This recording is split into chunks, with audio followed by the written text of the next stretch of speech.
Assalamualaikum warahmatullahi wabarakatuh. Apa kabar Bapak-Bapak dan Ibu-Ibu semuanya, warga IMSA yang berada dari timur sampai barat. Kita bertemu kembali dalam program Sakinah Family dengan narasumber kita yang mungkin sudah tidak asing lagi dengan kita, yaitu Bu Zizi dan Pak Iqbal. Tapi Pak Iqbalnya insya Allah akan datang segera ya, Ibu. Apa kabar Bu Zizi? Alhamdulillah, Alhamdulillah. Alhamdulillah, tambah segar sekali ya Bu ya. Alhamdulillah. Terima kasih. Oke, sebelumnya mungkin kita buka acara kita dengan sama-sama membaca basmalah, insya Allah. Bismillahirrahmanirrahim.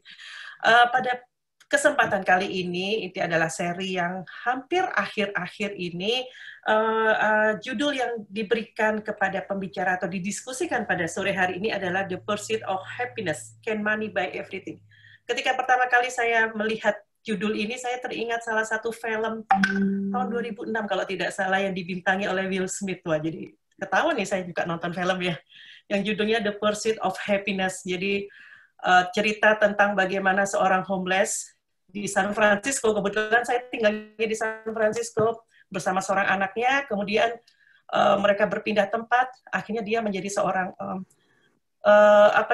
bilioner, dari seorang homeless dan bilioner. Tapi yang pursuit the happiness adalah masalah uang, gitu, masalah money, masalah materi. Sedangkan kita akan melihat dari segi lain, sisi lain, bagaimana masalah happiness ini ya, insya Allah.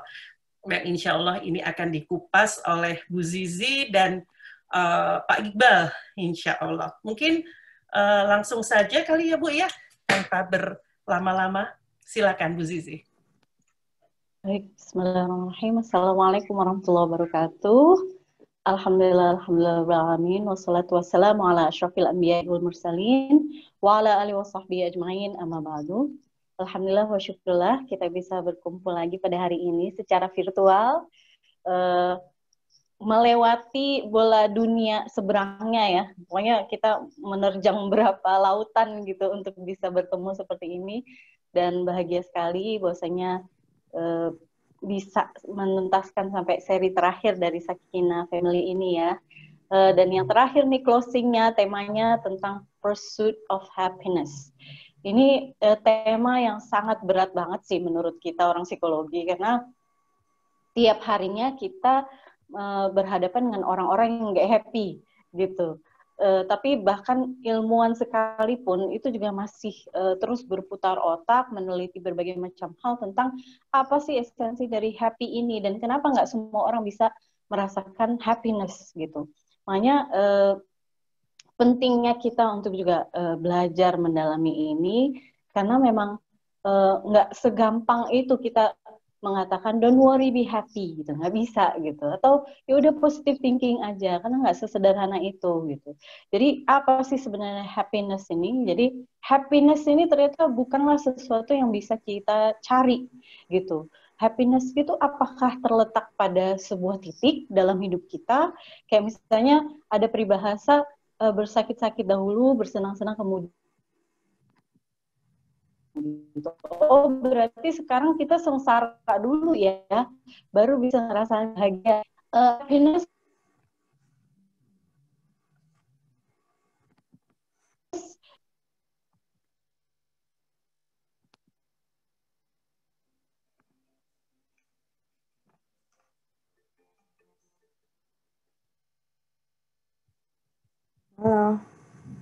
apa tujuan kita diciptakan di atas muka bumi ini gitu, dan itu semua sebenarnya mengingatkan kita terus bahwasanya jangan fokus untuk mencari sesuatu yang kayaknya jauh di depan, itu sudah bisa diraih andai kita fokus dengan apa peran kita di atas muka bumi ini, yaitu banyak-banyak beribadah kepada Allah, bersujud, melakukan apa yang diperintahkan Allah, menjauhi apa yang dilarang sama Allah gitu. Jadi seorang penulis buku tentang happiness, Katarina Blum ini, beliau bilang bahwasanya happiness is a skill katanya. Jadi untuk supaya merasakan happiness itu butuh skill gitu. Jadi bukan berarti kebahagiaan itu bisa datang serta-merta atau kita sugesti diri kita, menghipnotis diri kita langsung kita bisa jadi happy gitu. Kan banyak ya saya menerima klien yang berharap bahwasanya saya tuh pengen keluar dari ruang konseling Bu Zizi itu dalam kondisi tersenyum happy. Saya bilang saya nggak bisa melakukan itu gitu. Saya bukan brainwasher yang bisa mencuci otak sehingga merubah orang yang asalnya moodnya negatif kemudian jadi happy, nggak bisa. Itu semua berasal dari diri kita sendiri. Kita yang harus mampu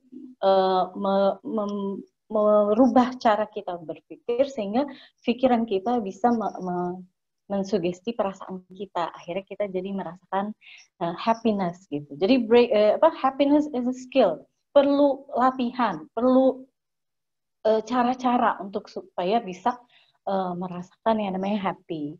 Dan itu semua dibutuhkan. Kalau misalnya ini karena Catherine Bloom ini adalah orang psikologi yang juga banyak juga meneliti dari sisi neurologisnya. Bagi dia happiness itu bisa dicapai lewat mind power juga gitu.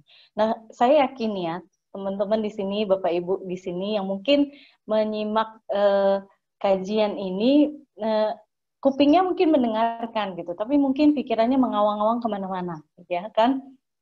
Ada yang misalnya pikirannya masih di tentang masalah keluarganya, atau ada juga yang bahkan berpikir pengen cari film Pursuit of Happiness gitu, padahal lagi tengah-tengah dengerin ini gitu. Jadi wandering mind, pikiran kita yang seringkali gentayangan ya, dan bukannya mindful, berada di momen, pokoknya kan kalau kita mindful itu berarti apapun yang kita lakukan itu kita hayati. Kayak misalnya makan aja di dalam Islam kan ada adab-adabnya ya, harus pakai tangan kanan, kemudian mengunyahnya juga berapa kali, kemudian cara ngambilnya aja itu kita diajarkan gitu, seharusnya seperti apa lewat sunnah Rasul kan. Nah, itu sebenarnya mengajarkan kita untuk betul-betul menghayati kegiatan makan itu. Dan ternyata riset menemukan bahwasanya orang-orang yang mindful eating itu jadinya lebih mudah merasa kenyang. Akhirnya mereka tidak ada masalah obesitas. Makanya mungkin itu juga kali ya kenapa saya agak obesitas, karena kadang saya makan nggak mindful gitu. Karena buru-buru gitu, atau menyambi sambil mendengarkan YouTube atau apa gitu. Akhirnya saya nggak mindful dengan apa yang saya makan. Akhirnya saya makannya berlebih gitu. Makanya pentingnya kita untuk mindful, karena sebenarnya otak kita ini seperti punya kehidupan sendiri katanya. Jadi kadang dia bergerak sendiri. Coba deh, teman-teman pernah nggak merasakan ketika lagi mandi, itu otak kita malah mikirin hal-hal yang nggak berkaitan dengan mandi. Ya kan? Lagi mandi malah mikirin tentang tugas, mikirin tentang pekerjaan. Bahkan yang ibu-ibu mungkin mikirin tentang tadi obrolan di WA misalnya gitu. Tanpa disengaja gitu. Karena memang itu, ada yang bilang bahwasanya otak itu bisa jadi dia ibarat kayak balon gitu. Kalau nggak ada talinya, mungkin dia akan melayang-layang kemana-mana. Makanya kita nih harus punya tali yang kuat untuk menambatnya, supaya mengarahkannya, supaya dia nggak kemana-mana gitu. Jadi salah satu cara kita untuk supaya mencapai happiness itu adalah mencoba menjadi mindful dulu gitu ya. Nah, kemudian ada sebuah penelitian yang unik yang dilakukan oleh seseorang, saya lupa namanya, dan itu penelitian yang longitudinal sekali dari tahun 1930-an sampai 2015-an itu dilakukan penelitian tentang happiness. Dan ternyata happiness itu sama sekali nggak ada kaitannya dengan wealth, dengan kekayaan ya. Kemudian tentang fame, popularity gitu, dan nggak ada kaitannya dengan sukses atau tidak sukses gitu dalam kehidupan profesionalnya gitu. Tapi ternyata akarnya adalah dalam hal relationship gitu. Jadi semakin orang itu punya fame, popularity, successful dalam bidang yang dia kerjakan, justru bisa jadi itu yang menjadikan dia makin jauh gitu dari happiness gitu. Tapi bukan berarti kemudian itulah yang menyebabkan dia jadinya nggak happy, bukan gitu. Andai itu semua dia anchor dengan adanya meaningful relationship, hubungan yang kuat dengan orang-orang tercintanya, dengan keluarganya, punya orang yang tepat, dia bisa berkeluh kesah tanpa ada judgement, ada orang yang menemani dia dalam melalui masa-masa sulitnya, itu dia akan bisa mencapai yang namanya happiness. Jadi ya, dilakukan penelitian ya pada orang-orang yang sudah lansia dari sejak mereka usia anak-anak sampai mereka sudah tua gitu ya. Diteliti nih dari segi IQ-nya, dari pekerjaannya, dari profesinya, ternyata ditemukan bahwasanya orang-orang yang memiliki hubungan erat dengan keluarganya, atau kalau misalnya dia ternyata yatim piatu gitu ya, atau dia nggak menikah gitu, tapi tetap dia punya ada orang yang bisa menjadi support system bagi dia, ada orang yang bisa memberikan afeksi, orang yang bisa tanpa syarat memberikan perhatian gitu. Itu ternyata merasakan contentment, merasa puas, merasa nyaman gitu di dalam hidup dia. Makanya teman-teman coba deh kita lihat orang tua kita. Kira-kira mereka adalah orang-orang yang bahagia apa enggak gitu. Apakah mereka merasa nyaman gitu di dalam hidupnya? Ini seringkali kita nih ngerasa bahwasanya oh orang tua kita itu yang penting rumahnya udah dibenerin, yang penting ke dokter tuh nggak ada masalah biaya, yang penting udah ada suster gitu. Tapi coba bagaimana dengan kebutuhan psikologis mereka gitu, seperti misalnya didengarkan. Ini kebanyakannya kita anak-anak tiap kali misalnya jenguk tuh kita malah riweh dengan urusan kita dan anak-anak kita ya kan, ribet sama anak-anak, nyuapin lah, lari-lari gitu. Orang tua kita lupa untuk kita ajak bicara, ngobrol, bahkan bercanda-bercanda gitu. Kita sibuk banget dengan urusan nyiapin makanan, sedangkan orang tua kita duduk sendirian di pojokan gitu sambil ngeliatin jendela. Mereka merasakan kesepian di tengah keramaian. Makanya ini nih yang harus kita perhatikan lagi gitu kepada orang tua kita gitu. Mereka aja yang mungkin sangat sederhana sekali dalam memandang hidup aja bisa merasakan tidak happy gitu. Misalnya kalau kita tanya orang tua kita, apa sih sebenarnya yang membuat mereka bahagia? Apa sih yang harapan-harapan mereka di dunia ini? Ya paling jawaban mereka yaitu adalah anak dan cucu sehat, anak mantu akur gitu kan, terus lebaran bisa kumpul, terus pergi haji misalnya kan, terus sehat walafiat. Itu sederhana sekali. Tapi mungkin kalau kita nih yang generasi muda lebih kompleks lagi gitu kalau ditanya harapannya apa sih gitu. Mungkin kita harapannya adalah oh saya berharap bahwasanya saya bisa membangun sebuah institusi supaya nanti saya bisa beramal jariah gitu untuk masyarakat gitu, atau saya berharap anak saya nanti bisa menjadi penerus saya gitu. Itu kan harapan-harapan yang kompleks. Nah, coba deh kita berkaca dulu gitu. Orang tua kita aja yang kebutuhannya sederhana, harapannya sederhana aja, kadang kebutuhan psikologisnya nggak terpenuhi. Makanya kebutuhan psikologis ini sangat penting sekali. Kalau dalam hierarki, kalau dalam kebutuhan manusia itu ada hierarkinya ya, hierarki kebutuhan Maslow. Kebutuhan paling dasar itu adalah yang namanya fisiologis. Maka minum, istirahat, seks, ya itu adalah kebutuhan dasar manusia. Tapi di atasnya itu ada kebutuhan rasa aman, security, safety. Jadi aman dari ancaman, aman dari diserang secara psikologis, ya, aman dari fitnah, aman dari pengucilan gitu.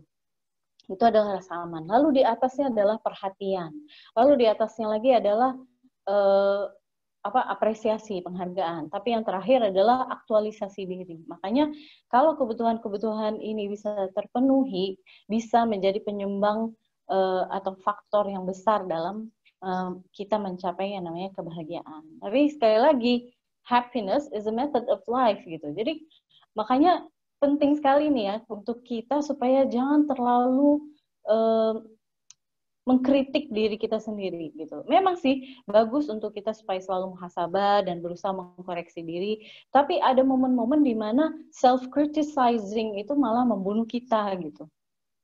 Saya banyak sekali menemui ibu-ibu yang akhirnya jadinya suicidal, atau mereka jadi ngerasa, kok saya gagal ya jadi orang tua. Padahal anak dia aja baru usia 14 tahun gitu. Dan kenapa dia merasa begitu? Karena dia ngelihat bahwasanya kok anak saya nggak bisa jadi hafiz kayak anak-anak lain ya, yang udah bisa hafal berapa juz, atau kok kayaknya saya nggak bisa masukin anak saya ke pesantren ya, saya udah berusaha banget supaya dia masuk pesantren, tapi ternyata habis itu dia malah berhenti dan malah keluar dan nggak mau masuk lagi ke pondok gitu. Saya ngerasa gagal gitu sebagai orang tua gitu. Ini yang saya bilang bahwasanya we are too hard on ourselves sometimes gitu. Terutama para ibu-ibu yang berharap bahwasanya every day should be perfect gitu kan. Ibu-ibu nih misalnya pagi ini nggak bisa masak sarapan aja itu ngerasa kayaknya gagal banget sebagai ibu gitu. Padahal yang namanya situasi kan kita nggak tahu. Kayak hari ini nih saya nggak sempet nih untuk masak sarapan gitu karena hari pagi ini aja saya udah harus mempersiapkan bahan misalnya untuk 3 webinar nih, ini 3 webinar gitu. Tapi saya ingatkan diri saya ini kan nggak setiap hari gitu dan toh di rice cooker juga masih ada nasi gitu. Jadi tetap kita jangan terlalu keras pada diri kita sendiri, tetap appreciate diri kita sendiri atas pencapaian sederhana yang pernah kita lakukan. Kayak misalnya, oke, saya memang nggak masak hari ini, tapi kan kemarin saya nyuci gitu dan itu cuciannya 3 keranjang misalnya gitu. Jadi I should pat myself on the back dong kalau misalnya saya sudah berhasil melakukan hal-hal itu gitu yang sebelumnya mungkin kita nggak sekuat itu melakukannya gitu. Jadi ibu-ibu sekalian kalau misalnya kita ngerasa meragukan diri kita sendiri, doubting ourselves dan akhirnya menjadikan kita lebih banyak worrying, cemas, anxiety itu semua akhirnya kita jadi lupa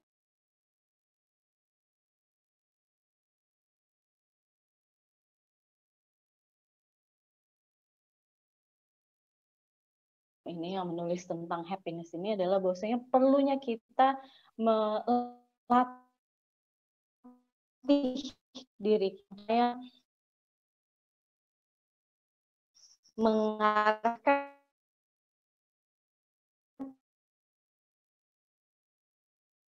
otak kita supaya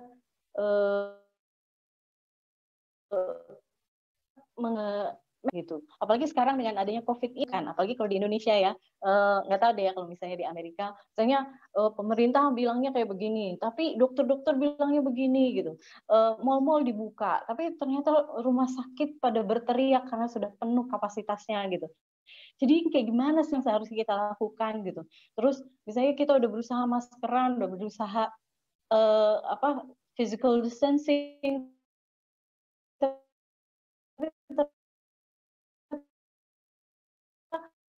warga kampung kita kayaknya nyantai-nyantai aja gitu. Saat di rumah saya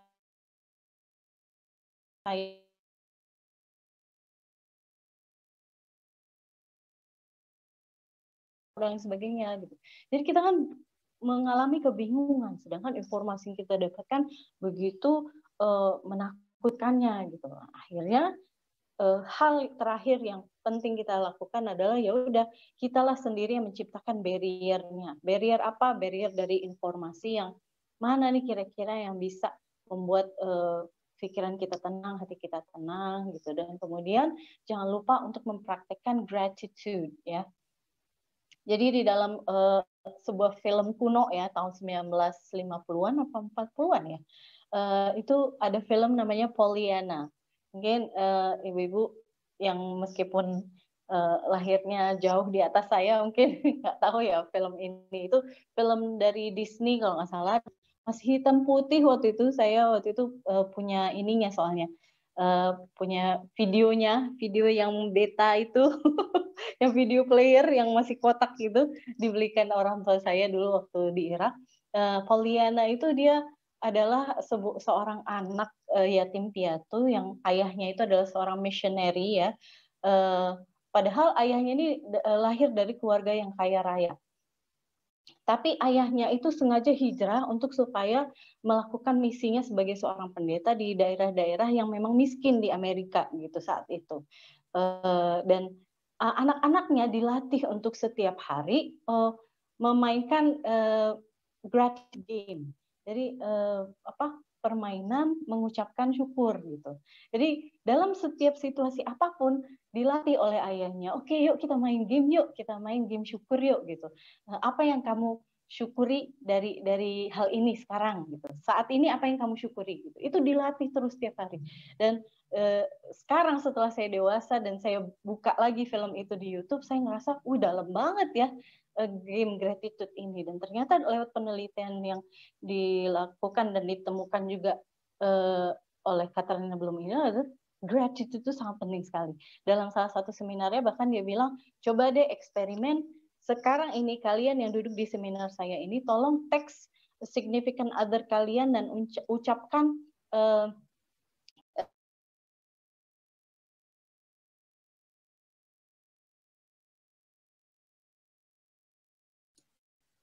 Bu, suaranya hilang, Bu. Kayaknya di mute, Bu Zizi. Ke mute. Halo, Okay. kedengeran? Kedengeran. Kedengeran, Bu? Kedengeran, alhamdulillah. Oke, baik. Tadi ada yang nelpon soalnya. Baik, jadi masalah happiness ini tentunya ada banyak faktor. Mungkin nanti akan dijelaskan panjang lebar oleh Pak Iqbal. Tapi intinya memang yang namanya sesuatu yang sifatnya abstrak, karena perilaku aja itu jauh lebih gampang untuk kita modifikasi dibandingkan pikiran kita, ya kan? Coba sekarang saya minta ibu-ibu semuanya untuk supaya mengangkat jari telunjuknya sekarang. Jari telunjuk kanan. Nah, itu mungkin sedetik langsung bisa dikerjakan saat itu juga. Tapi, tolong diturunkan lagi. Tapi ketika saya bilang, coba sekarang pikirkan 2 hal yang bisa kita syukuri hari ini. Mungkin nggak segampang itu untuk kita pikirkan. Karena masih banyak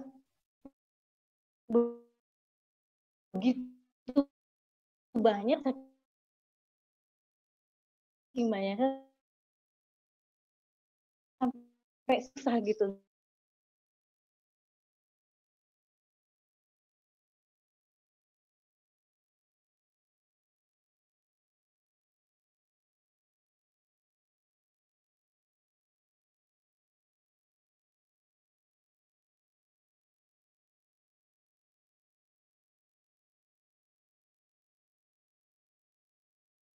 Assalamualaikum. Sekarang udah oke. Tadi saya juga ngerti sedikit. Baik, jadi yang namanya ibadah kita, ibadah ruhiyah kita, ibadah makhluk kita itu semua adalah latihan buat kita. Gitu. Jadi happiness, sekali lagi teman-teman sekalian, Bapak Ibu, happiness is a skill dan happiness is a method of life. Kalau mau dibuka quote-quote-nya tentang happiness mah banyak banget gitu. Tapi memang prakteknya yang paling sederhana adalah bersyukur sebenarnya. Jadi mungkin bisa dilanjutkan oleh Pak Iqbal. Mungkin itu saja. Wallahu a'lam bishawab. Masya Allah, jazakillah khair nih Bu Zizi, paparannya yang luar biasa lengkap.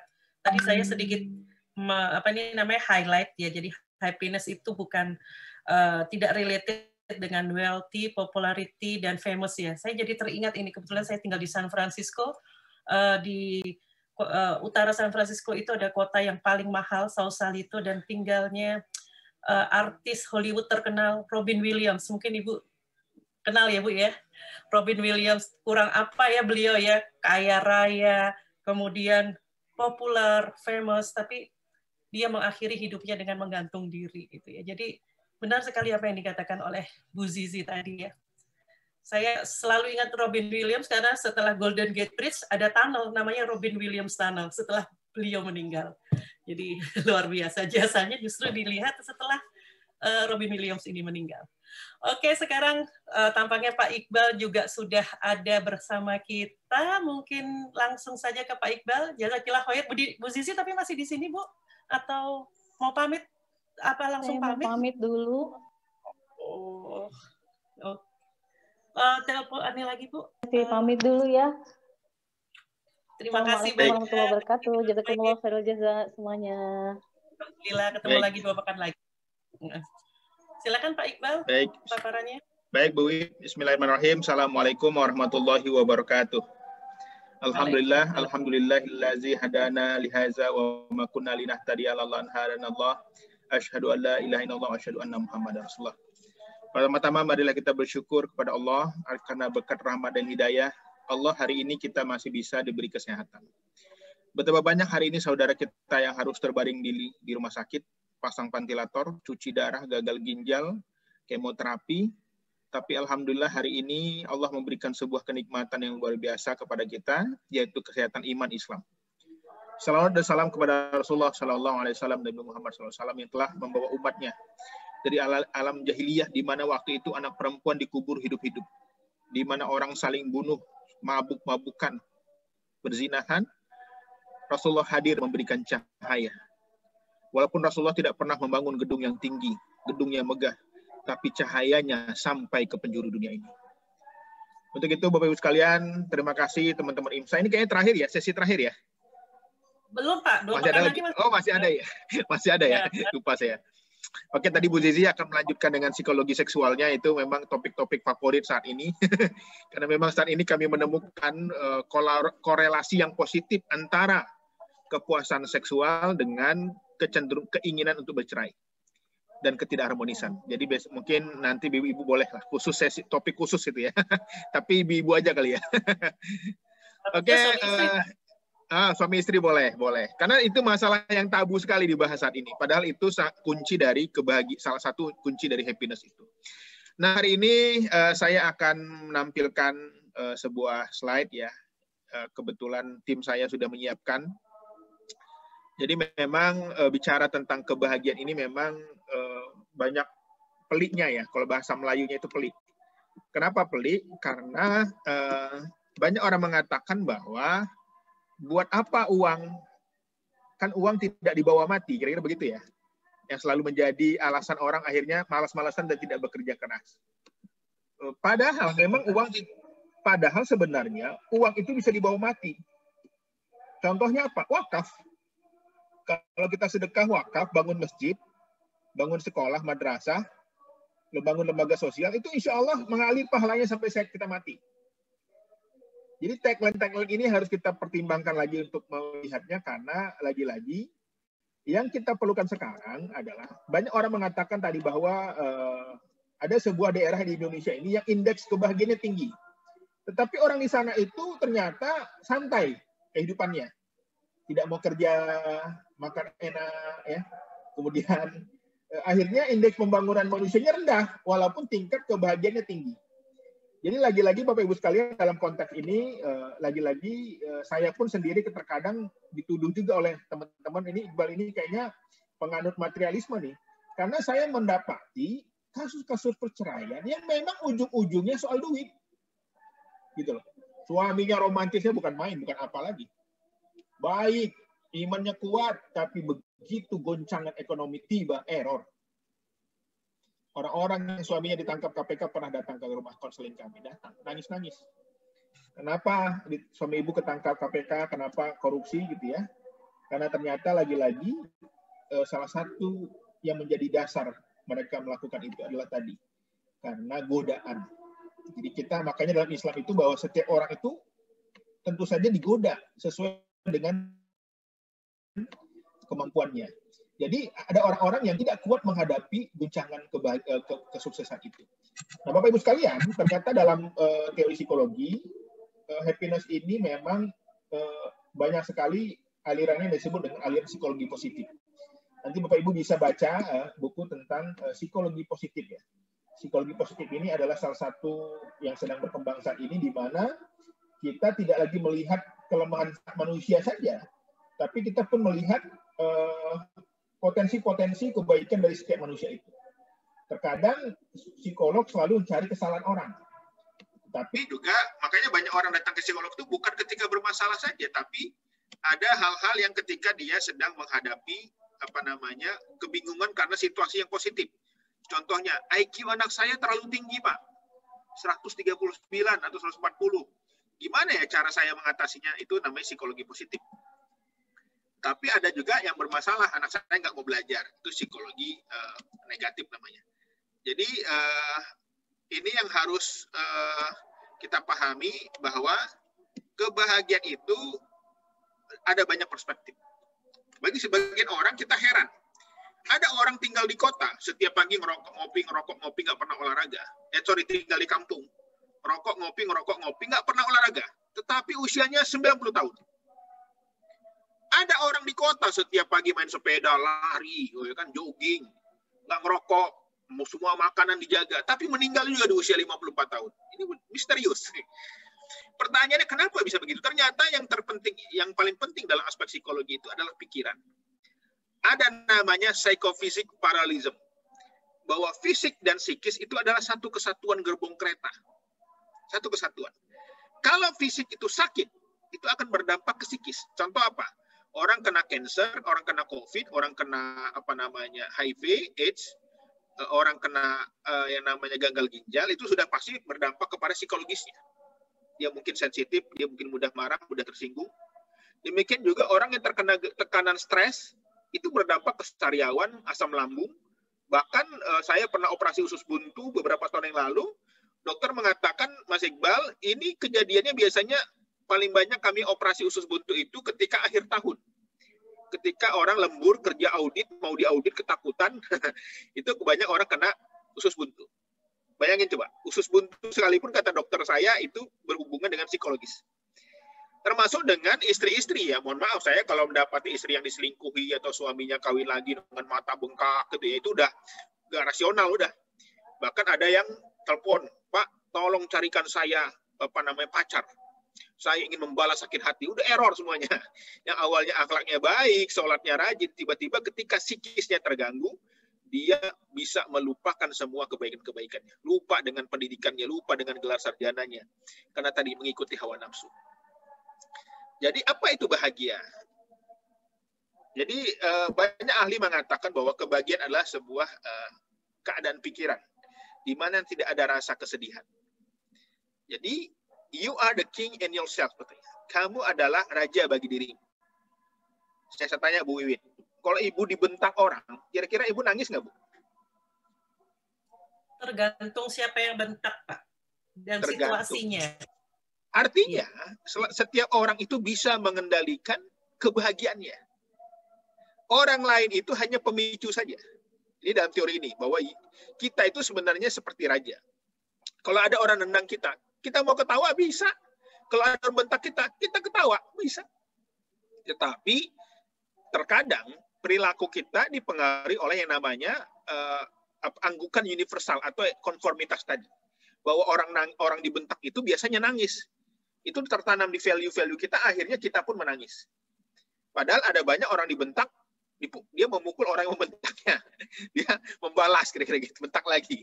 Tapi karena masyarakat kita menyepakati bahwa kalau dibentak itu adalah penghinaan, maka kita pun nangis, kira-kira begitu. Padahal tadi, you are the king in yourself. Kamu adalah raja bagi dirimu. Kita bisa memilih, mau ketawa, mau sedih, mau kecewa, ya. Jadi stereotip tentang kecewa, sedih, marah itu adalah bagian dari kesepakatan yang disepakati oleh manusia ini. Kira-kira begitu. Seandainya kita sejak lahir dikatakan bahwa marah itu adalah sebuah positif, maka kita nggak akan marah kalau dimarahi orang. Tapi karena sejak awal kita dikatakan bahwa marah itu adalah negatif, maka kita pun sedih. Ada 3 komponen kebahagiaan dalam perspektif psikologi. Ya.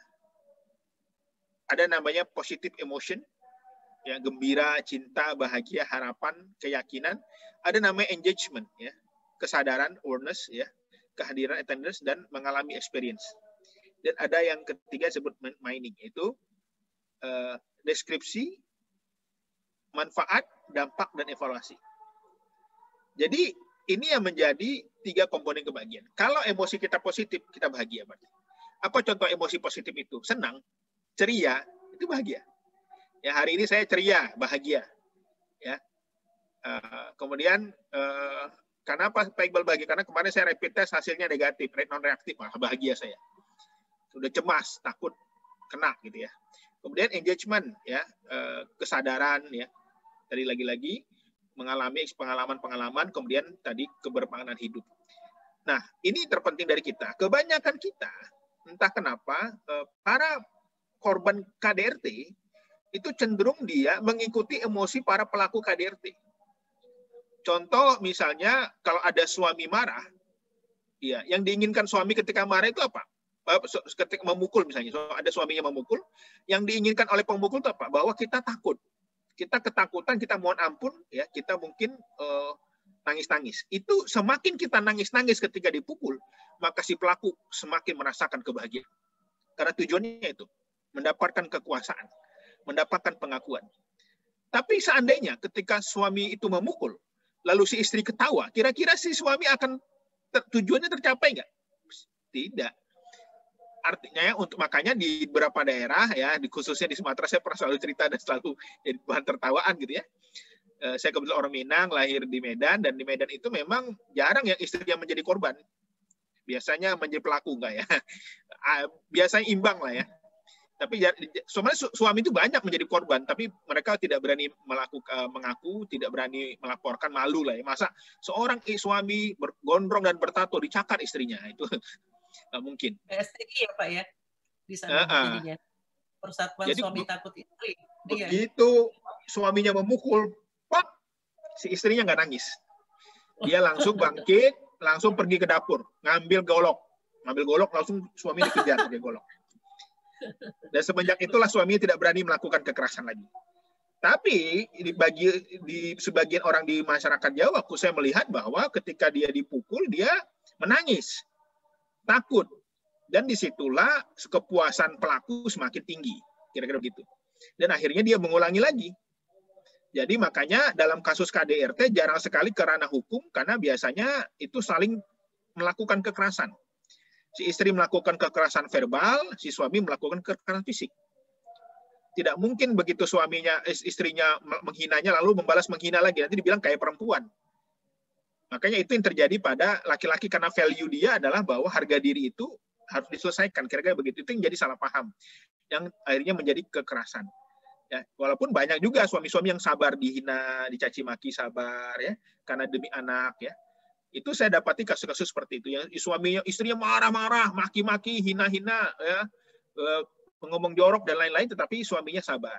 Kalau dilaporkan ke polisi, nanti anaknya nggak punya ibu, kan susah.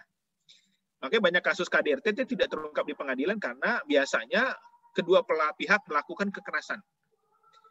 Demikian juga tadi apakah uang bisa memberikan kebahagiaan? Salah satunya iya, kita harus jujur. Memang nggak boleh munafik. Wah, ini kayaknya saya nggak mau duit, tapi begitu. Makanya saya mendapati banyak kasus suami istri berantem itu tanggal 20 sampai 25. Itu banyak itu. Percecokan ya. Salah paham itu karena belum gajian kalau di Indonesia ini begitu. Tanggal gaji ini tanggal 25 kalau swasta itu. Tetapi begitu tanggal-tanggal muda, mereka bisa lebih harmonis. Karena apa? Karena tadi. Uang bukan segala-galanya, betul. Tetapi segala-galanya harus memiliki uang. Coba aja sekali nggak punya duit. Saya pernah merasakan ini soalnya. Dan istri merantau 7 tahun di Malaysia. Kemudian beasiswa kami selalu terlambat. Ya, harus berhutang dulu. Dan sempat berapa kali ketika anak lahir nggak punya duit untuk menebusnya. Gitu ya. Tetapi lagi-lagi memang nggak bisa bahagia. Gimana orang takut anak kita nggak dihidupi orang gitu ya. Takut nggak lulus gitu ya. Takut tidak bisa menyelesaikan studi, dan itu memang semuanya juga terkendala karena uang. Seandainya sejak awal beasiswa saya lancar dan uang saya banyak, tentu saja studi doktor saya lebih cepat, kira-kira begitu. Jadi kebahagiaan itu salah satunya dari uang. Tetapi bukan berarti nggak punya uang tidak bahagia, kira-kira begitu bahasanya. Ini harus hati-hati bahasanya nih. Karena nanti banyak orang protes. Sekarang saya sudah mulai banyak yang komen-komen di sosmed saya ya, yang mulai protes-protes ya. Contoh kemarin minggu depan ada yang ngundang judulnya ketika agar pasanganku tak mendua. Wah, ini menjadi protes. Emang kalau mendua kenapa rupanya? Waduh, dibilanglah takut istri dan lain-lain. Padahal memang maksudnya selingkuh, tidak selingkuh, kira-kira begitu. Jadi di kita sendiri banyak sekali pro kontra dalam hal ini. Ya, bagian dari perbedaan saja, kita nikmati saja. Uang bukan segala-galanya, betul. Tetapi memang salah satu sumber kebahagiaan adalah uang. Salah satu ya. Selebihnya apa tadi lagi? Ada saling pengertian, merasa dihormati. Ada juga orang yang uang banyak tapi minta cerai juga banyak. Kekayaannya banyak, cerai juga. Ada. Tetapi ada kasus ini menarik ya. Satu hari datang seorang ibu, suaminya kena kasus hukum gitu ya. Korupsi, OTT gitu ya. Kemudian dia tidak mau cerai, konsultasi ya, saya setia Pak, saya sabar ya, saya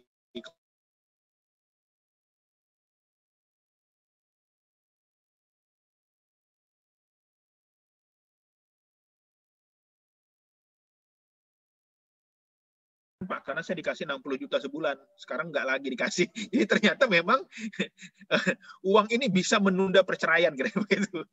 Ini kasus ya. Jadi ini menarik gitu menurut saya, bahwa ternyata memang ada istri yang walaupun dia diperzolimi, diselingkuhi, digebukin sekalipun, tapi kalau dia dikasih uang, ada yang masih bertahan, kira-kira begitu. Ini contoh kasus saja, bukan semuanya. Tapi ada juga yang dia walaupun uang banyak, dikasih puluhan juta tiap bulan, ya dibelikan rumah mewah, tetapi dia tidak bahagia dan dia tidak mau dizolimi dan disakiti. Jadi memang ini banyak sekali yang harus kita pahami tentang ini. Karena beberapa kasus orang-orang yang kawin lagi dan menurut saya semut ya berhasil mendapat keridhaan dari istrinya ya dengan cara uang gitu. Suami istrinya dibelikan rumah baru, dibelikan mobil baru, dibelikan disekolahkan ya. Udah sayang S2 lagi ya, disekolahin ke luar negeri gitu ya. Atau dikasih pekerjaan gitu ya, supaya dia nggak memikirin madunya, kira-kira begitu. Dan memang akhirnya si istri menerima karena salah satunya karena materi tadi. Jadi kita nggak bisa pungkiri bahwa memang uang itu bisa menjadi salah satu, bukan segalanya, salah satu sumber kebahagiaan dalam rumah tangga. Jika kekayaan adalah tolak ukur kebahagiaan, maka seharusnya para bilioner adalah orang yang paling bahagia di dunia. Tetapi banyak juga di antara mereka yang bunuh diri. Banyak juga di antara mereka yang berantem, sengsara, bahkan di akhir tuanya harus mengalami gangguan psikologis. Ya, ini contoh-contoh yang saya ungkit ya bagaimana para artis-artis pun punya keinginan bunuh diri, para selebriti ya. Jadi lagi-lagi ini soal sumber kebahagiaan, lagi-lagi bukan hanya uang, tetapi tadi ada banyak faktor. Uang bisa beli A, B, C, D, tapi kok nggak puas-puas, ini penting juga. Ada orang ganti mobil tiap bulan ya. Saat kemarin saya lagi perbaiki sofa, tukang sofa bilang, Pak, kalau di komplek-komplek itu, kalau ada tetangganya yang ganti sofa kulitnya, itu tetangga sebelah juga nggak mau kalah. Oh, kira-kira begitu. Ngikutin terus apa perkembangan terbaru, tren terbaru. Tapi kenapa mereka tidak merasa bahagia juga? Ketika Anda terus melakukan ini, happiness, kebahagiaan yang Anda rasakan adalah kebahagiaan yang semua. Karena tadi lagi-lagi kebermaknaan hidup kita sangat rendah dan sangat lemah. Apa kebahagiaan itu, seperti apa yang Anda harapkan? Lalu kebahagiaan seperti apa yang Anda dampakkan? Kira-kira mungkin saya pengen dialog dulu deh. Sebelum lanjut, saya sekarang mengubah pola ya, supaya tidak jenuh. Silakan Bapak Ibu, kira-kira bahagia itu menurut Ibu apa sih? Kita di lab interaktif dulu deh. Ya, silakan Ibu-Ibu dan Bapak-Bapak bisa unmute langsung kali ya Pak ya, biar interaktif ya Pak ya. Betul, betul. Silakan. Boleh dari saya, Mbak Wid, Pak Iqbal. Monggo, silakan Bu. Ya, bahagia versi saya itu terpenuhinya kebutuhan lahir batin. Oh, lahir batin. Jadi materi dunia akhirat Bu ya. Insya Allah. Mantap Bu Elopi. Silakan. Ya. Silakan yang lain. Apa yang disebut dengan bahagia ya Pak ya? Jadi kalau ada duit tapi seksual nggak ada, sengsara juga ya? Sengsara. Sepakat. Ada lagi Bu, silakan. Ini dialognya harus terbuka. Bapak-bapak kali? Silakan. Malu nih. Atau mungkin kalau Bu Wiwit dulu deh. Bu Wiwit apa Bu? Kebahagiaan menurut Ibu? Saya tadi itu bahagia tidak related dengan uang ya Pak ya. Tapi saya itu kan kasus yang kemarin rame ini CEO-nya Amazon itu yang super kaya raya ternyata bercerai juga pada saat Amazon itu lagi tinggi, Jeff Bezos itu Pak. Nah ini jadi kita, wah yang satu selingkuh gitu ya. Jadi bagaimana? Jadi, di Indonesia pun beberapa kasus didapati ada memang banyak orang bercerai itu ketika jadi pejabat publik. Jadi ketika popularitas menaik, ya. Jadi lagi-lagi bukan uang, bukan segalanya, tetapi seharusnya dengan adanya uang ditambah lagi dengan sentuhan lain, kira-kira begitu. Baru lo bertemu kebahagiaan itu. Jadi kalau dikatakan orang di kampung, Pak, dia itu nggak punya duit tapi bahagia juga. Sebenarnya mereka tidak bahagia, tetapi karena memang keterbatasan mereka, ya kemampuan kognitif mereka, ya mereka akhirnya menerima saja gitu loh. Dan itu sebuah akhlak yang baik menurut saya. nerimo itu salah satu akhlak, karena banyak sekali orang yang pendidikan tinggi justru semakin berat sekali untuk menyelesaikan masalah. Makanya saya kalau ada konflik pasangan yang mungkin pendidikannya terbatas, itu mudah sekali menamaikannya. Tapi kalau satu itu alumni PTNA, satu alumni PTNB, wah egonya makin luar biasa. Susah gitu ya. Susah menamaikannya. Silakan di sini siapa lagi, mau satu lagi deh. Siapa lagi? Mas Adi dah. Mas Adi nih, yang laki-laki nih. Ada siapa? Mas Adi nih ya. Silakan, atau Pak Geri. Ada lagi nih. Yang bisa bicara yang ada Zoom ya, yang nggak ada Zoom yang di YouTube atau Facebook tidak bisa, atau mungkin ditunjuk aja ya. Siapa nih Ibu atau Ibu ini Mbak Ina silakan Mbak Ina. Atau nanti ditulis di chat ya, nanti kita lanjut. Oke, silakan Pak, dilanjutkan. Oke. Jadi Bapak Ibu sekalian, memang lagi-lagi ini memang sesuatu yang menurut saya subjektif. Ya, ada orang yang kayak Bu Wiwit mengatakan tadi bahwa saya tidak terlalu material ke bagian saya, tapi lebih kepada mungkin psikologis. Karena mungkin urusan materi sudah selesai gitu. Tapi ada sebagian orang yang urusan materinya belum selesai, belum punya rumah, belum punya pekerjaan. Ya, saya kemarin beberapa waktu lalu ketemu orang yang punya uang triliunan ceritanya nih. Saya tanya, ya, pernah susah? Pernah. Gimana? Itu kalau nganggur itu katanya, itu lihat tembok sama tembok aja di rumah kontrakan itu kan ya. Bingung mau ngapain? Masa kita nggak memerlukan duit? Ya pasti. Jadi memang ada fase-fase, ada tingkatan di mana orang itu mengalami perubahan. Ya, jadi lagi-lagi Bapak Ibu sekalian, yang harus kita pahami dari situasi ini adalah bahwa di saat-saat, apalagi di saat pandemi sekarang ini, ya, ada banyak sekali cobaan. Ya. Cobaan yang terberat bagi orang itu ekonomi. Banyak ada orang mengatakan, saya kan nggak ada masalah sama ekonomi, ya, cuma masalah sama mertua. Begitu saya telisik, ternyata ekonomi juga ujung-ujungnya. Karena mertuanya tidak dikasih uang gitu ya. Karena mertuanya cemburu karena yang terlalu dikasih sedikit. Ya. Jadi lagi-lagi, saya selalu, setiap ada klien, saya selalu mengejarnya ke arah ekonomi. Dan ketemu sebenarnya korelasinya bahwa sebenarnya orang ini berantem bukan soal bukan hanya soal hubungan mertua menantu, bukan soal tidak menghargai, tapi lagi-lagi karena kebutuhan dasar belum terpenuhi. Kalau kebutuhan dasar belum terpenuhi, seperti yang Bu Witri sampaikan, bahwa kita sudah pasti akan tidak nyaman. Contoh, ya, rumahnya bocor, banjir. Gimana mau bahagia kira-kira? Bisa nggak bahagia? Susah gitu loh. Ya, tadi dengan cara kebahagiaan subjektif tadi bisa. Ya, tapi subjektif kebahagiaannya, tapi bisa juga sebenarnya. Tetapi lagi-lagi, bagaimana mungkin kita akan bisa bahagia kalau lingkungan kita tidak sehat, kotor, jorok, bau. Ya, maka lagi-lagi kunci saya, menurut saya, kenapa salah satu kunci kebahagiaan itu adalah rumah yang sehat. Rumah yang sehat itu bukan rumah yang mahal, tetapi yang bersih. Sirkulasi udaranya, ventilasinya, tidak bau, tidak bising, kebersihannya, pemilihan warnanya. Itu sangat menentukan kebahagiaan subjektif.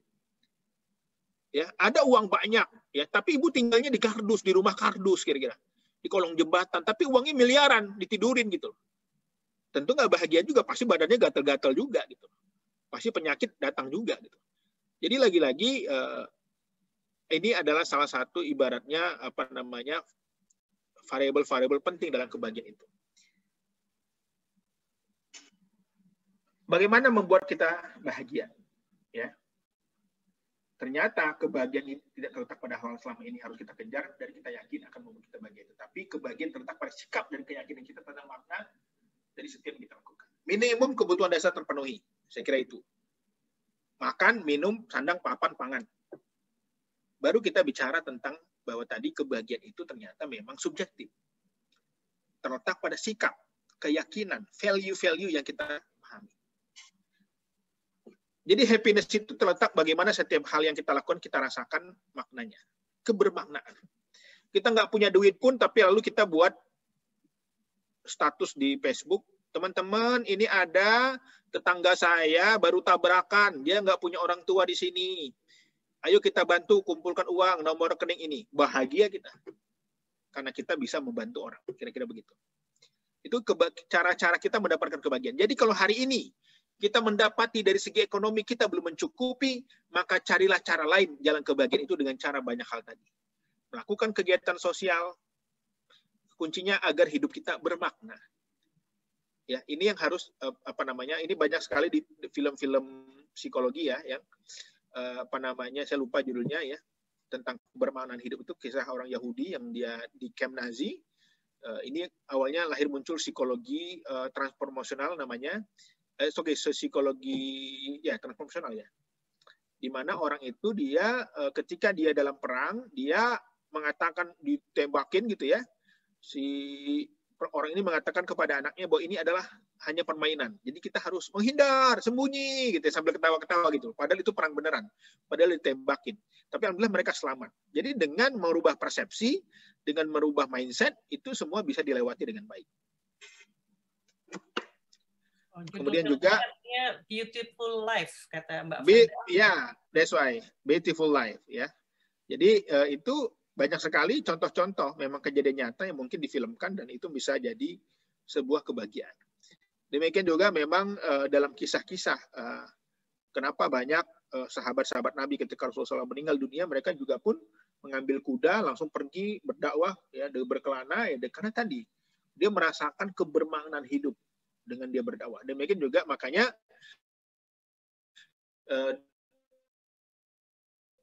teman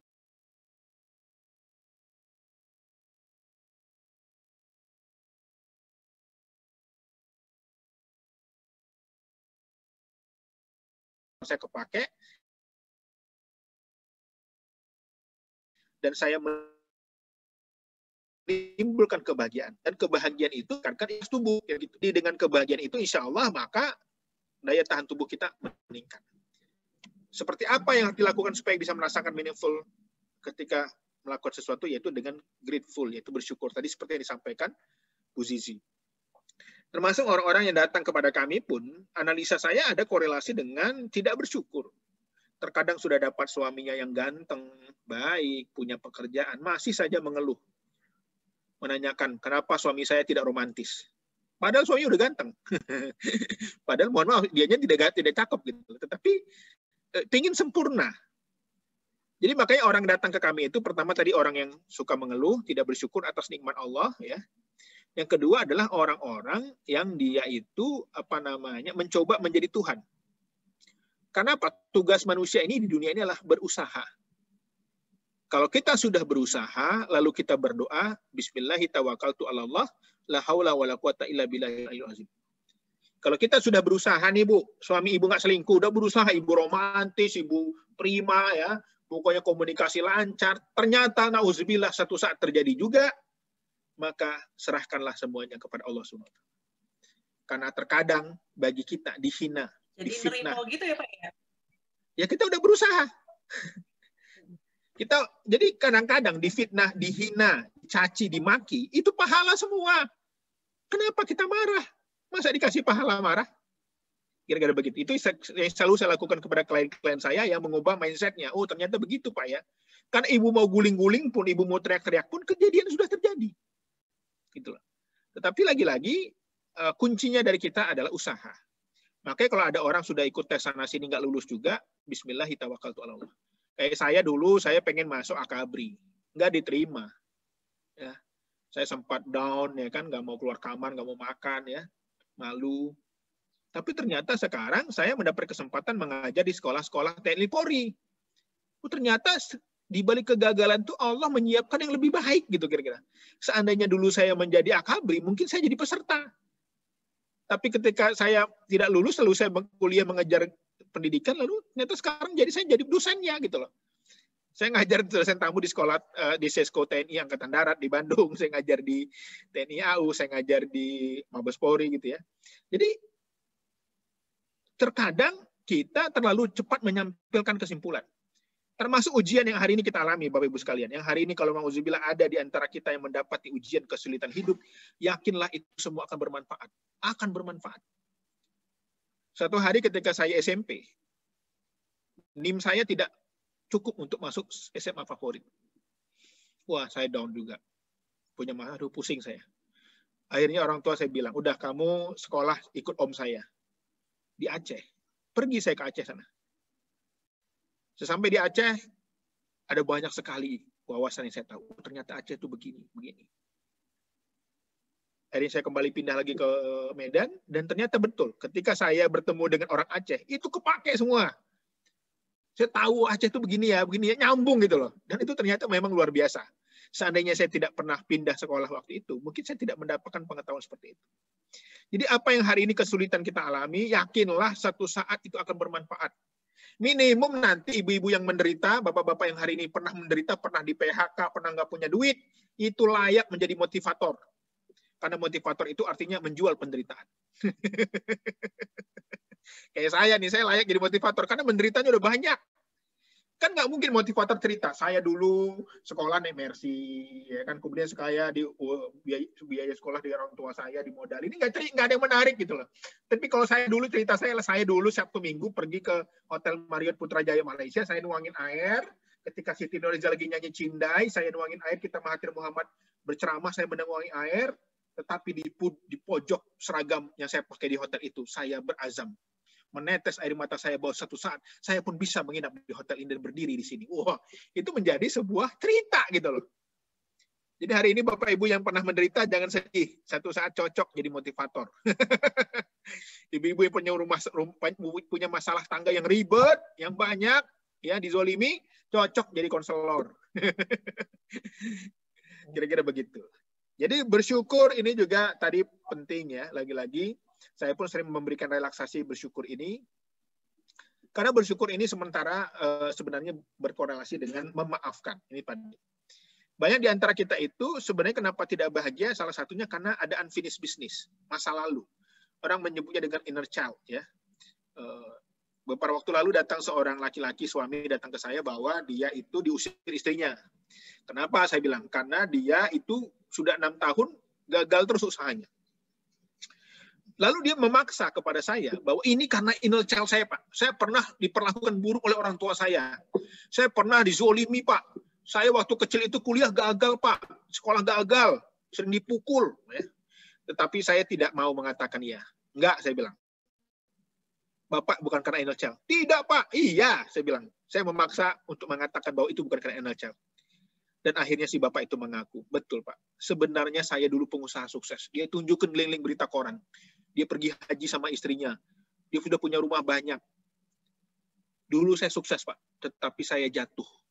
Saya tertipu.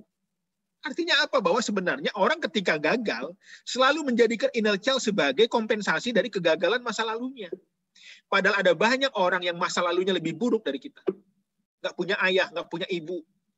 Tetapi kenapa dia bisa lebih sukses dari kita? Karena mereka orang pemaaf. Karena mereka orang yang berlapang dada. Mereka orang yang berjiwa besar. Ya, ini makanya saya selalu contohkan, selalu anak saya bilang, ayah contohnya itu terus nih, ini air nih. Saya masukin 1 sendok garam. Asin nggak Bu airnya? Asin. Tapi kalau 1 sendok garam, saya lempar ke Danau Toba.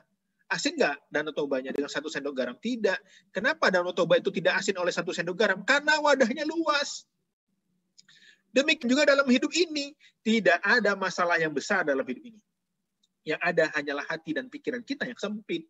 Jadi kalau hari ini ada Bapak Ibu yang merasa orang yang paling terzolimi di dunia, yakinlah ya, itu bukan zolim, bukan masalahnya yang besar, bukan kezoliman yang besar, tapi karena hati dan pikiran kita yang sempit. Maka jadilah hati yang seluas samudra, berlapang dada, ya, pemaaf. Ya. Ini yang dikisahkan Hasan al-Bisri, seorang ulama di Irak. Hasan al-Bisri ini seorang ulama yang terkenal, ya, akhlaknya baik. Satu hari dia bertetangga sama Yahudi, ya, non-Muslim. Kemudian setelah 2 minggu tidak keluar rumah, datang Yahudi ini ke rumahnya. Mana al-Bisri? Dia lagi sakit, berbaring di kamarnya. Masuk ke kamarnya. Ternyata didapati ada tetesan air comberan dari dinding kamar al-Bisri. Ditanya sama tetangganya, al-Bisri ini apa? Ini air comberan tetanggaku. Bukankah ini dari rumahku, al-Bisri? Iya. Berapa lama kau tahankan ini? 20 tahun. Kenapa kau tidak beritahu aku? Aku kan tetanggamu. Aku takut engkau tersinggung. Apa kata Yahudi ini? Saksikan al-Bisri, asyhadu an la ilaha illallah wa asyhadu anna Muhammad Rasulullah. Betapa menjadi pemaaf itu luar biasa. Berlapang dada itu luar biasa. Itu yang dilakukan Rasulullah. Di zaman Rasulullah tidak banyak orang masuk Islam karena pedang. Tapi karena akhlak Rasulullah. Orang yang sudah mencaci makinya pun, meludahinya pun, menghinanya pun, tetap diberi makan. sakit dijenguk. Tetapi lagi-lagi terkadang kenapa kita tidak bahagia tadi? Karena tadi kita selalu merasa orang yang paling hebat. Kita lupa dengan bahwa kita pun satu saat akan mati. Di akhirat nanti pun kita masuk surga itu bukan karena amal ibadah kita, tapi rahmat dan kasih sayang Allah Subhanahu wa taala. Karena dimaafkan dan diampuni. Karena sifat itu Allah itu adalah Al-Ghafur, pemaaf. Kenapa Tuhan saja yang menciptakan kita pemaaf? Kenapa kita sebagai manusia tidak mau memberi maaf? Jangan-jangan nanti di akhirat begitu kita mau dimasukkan ke surga, ada yang belum dimaafkan. Lalu orang itu menuntut dan kita dibatalkan sebegitu. Nauzubillah. Jadi Bapak Ibu sekalian, menjadi orang pemaaf ini luar biasa. Saya pun sekarang sudah mempraktekkan. Ya, dimanapun kita bekerja, berusaha, berbisnis, ada saja nggak suka sama kita. Apakah itu karena kata-kata kita yang tanpa kita sadari, apa itu karena perbedaan nilai, karena pengalaman. Tetapi yang harus kita lakukan bahwa seburuk apapun kita dihina, dizolimi, ya, selesaikan baik-baik dan maafkan. Karena ibarat orang yang tidak mau memaafkan ini ibarat ya kisah seorang guru yang meminta anaknya membawa pisang. Anak-anak besok bawa pisang ya Bu. Ya siap Bu, dibawalah pisang atau apel ya kisahnya ya. Ada versi pisang, ada versi apel. Berapa banyak Bu? Bawa sebanyak yang engkau benci. Orang engkau benci. Ada yang bawa 5, ada yang 20, ada yang 50 gitu ya. Lalu kata ibunya, oke, pisang ini kau bawa setiap hari ke sekolah selama berminggu-minggu. Ternyata apa? Orang yang paling banyak membawa pisang busuk itu, dia semakin terbebani, semakin bau, semakin jijik. Begitulah gambaran orang yang tidak mau memaafkan orang lain. Semakin kita susah memaafkan orang lain, maka semakin sulit kita untuk bisa beban kita ringan. Kita sendiri yang rugi. Orang yang kita benci tiduran, santai-santai, jalan-jalan ke pantai. Tapi kita di rumah menggerutu, tidak bisa tidur karena orang itu. Bikin orang itu.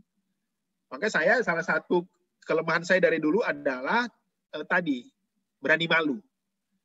Tetapi ternyata dalam konteks konflik, dalam konteks pekerjaan, saya itu akhirnya orang yang tidak baperan gitu loh. Mau ada anak buah saya yang menghina saya, yang jelek-jelekin saya di belakang, ya saya santai aja, karena biasa. Gitu loh. Makanya kalau ada orang kumpul-kumpul lewat gitu ya, ngapain ngomongin saya ya? Enggak Pak, dikit doang, nggak apa-apa. Lanjutkan, saya bilang, senyum.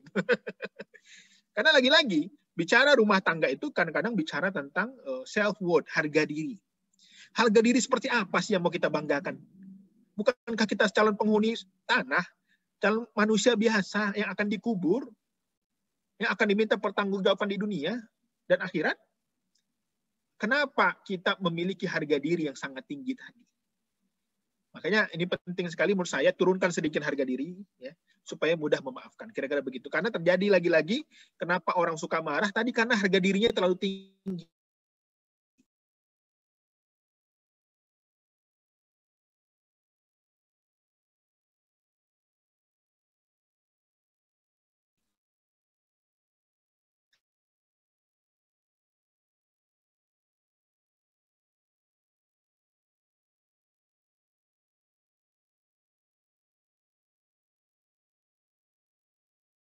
Berkaca, oh, coba lihat.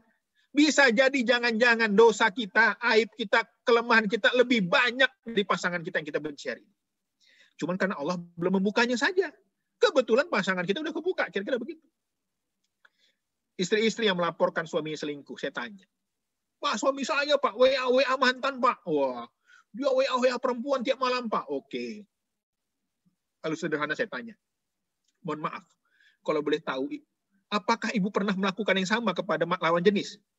Mereka nangis. Betul, saya sebenarnya pernah juga sih Pak. Cuma suami saya nggak tahu gitu. Jadi terkadang kita itu marah itu karena kita lupa juga dengan dosa-dosa kita gitu loh. Jadi ini yang harus, makanya mana seorang ayah telepon saya sama istrinya kayaknya konseling Zoom lah. Ada apa Pak? Ini Pak, anak saya itu baru lulus SMP ya, baru kelas 1 SMA. Selalu kalau sholat tuh terlambat, Pak. Kalau di masjid tuh dia selalu masbuk. Wah. Lalu saya tanya sama bapaknya, emang Bapak dulu sholat usia berapa? Saya kuliah bersolat, Pak. Jadi terkadang manusia itu lupa juga bahwa dia pun dulu itu melewati proses, melewati fase-fase perkembangan. Jadi Bapak Ibu yang hari ini mendapati anaknya belum sempurna, jangan marah. Karena kita pun tak sempurna. Ini terkadang kita lupa dengan keburukan kita. Itu yang saya lakukan, menterapi diri saya supaya tidak sombong, supaya saya nggak mudah marah. Begitu saya, ini istri saya belum ngejadiin sarapan. Sebelum saya memanggilnya, saya berkaca. Saya pun terkadang pernah juga lupa memberikan uang belanja, terlambat. Akhirnya saya tidak jadi marah, kira-kira begitu.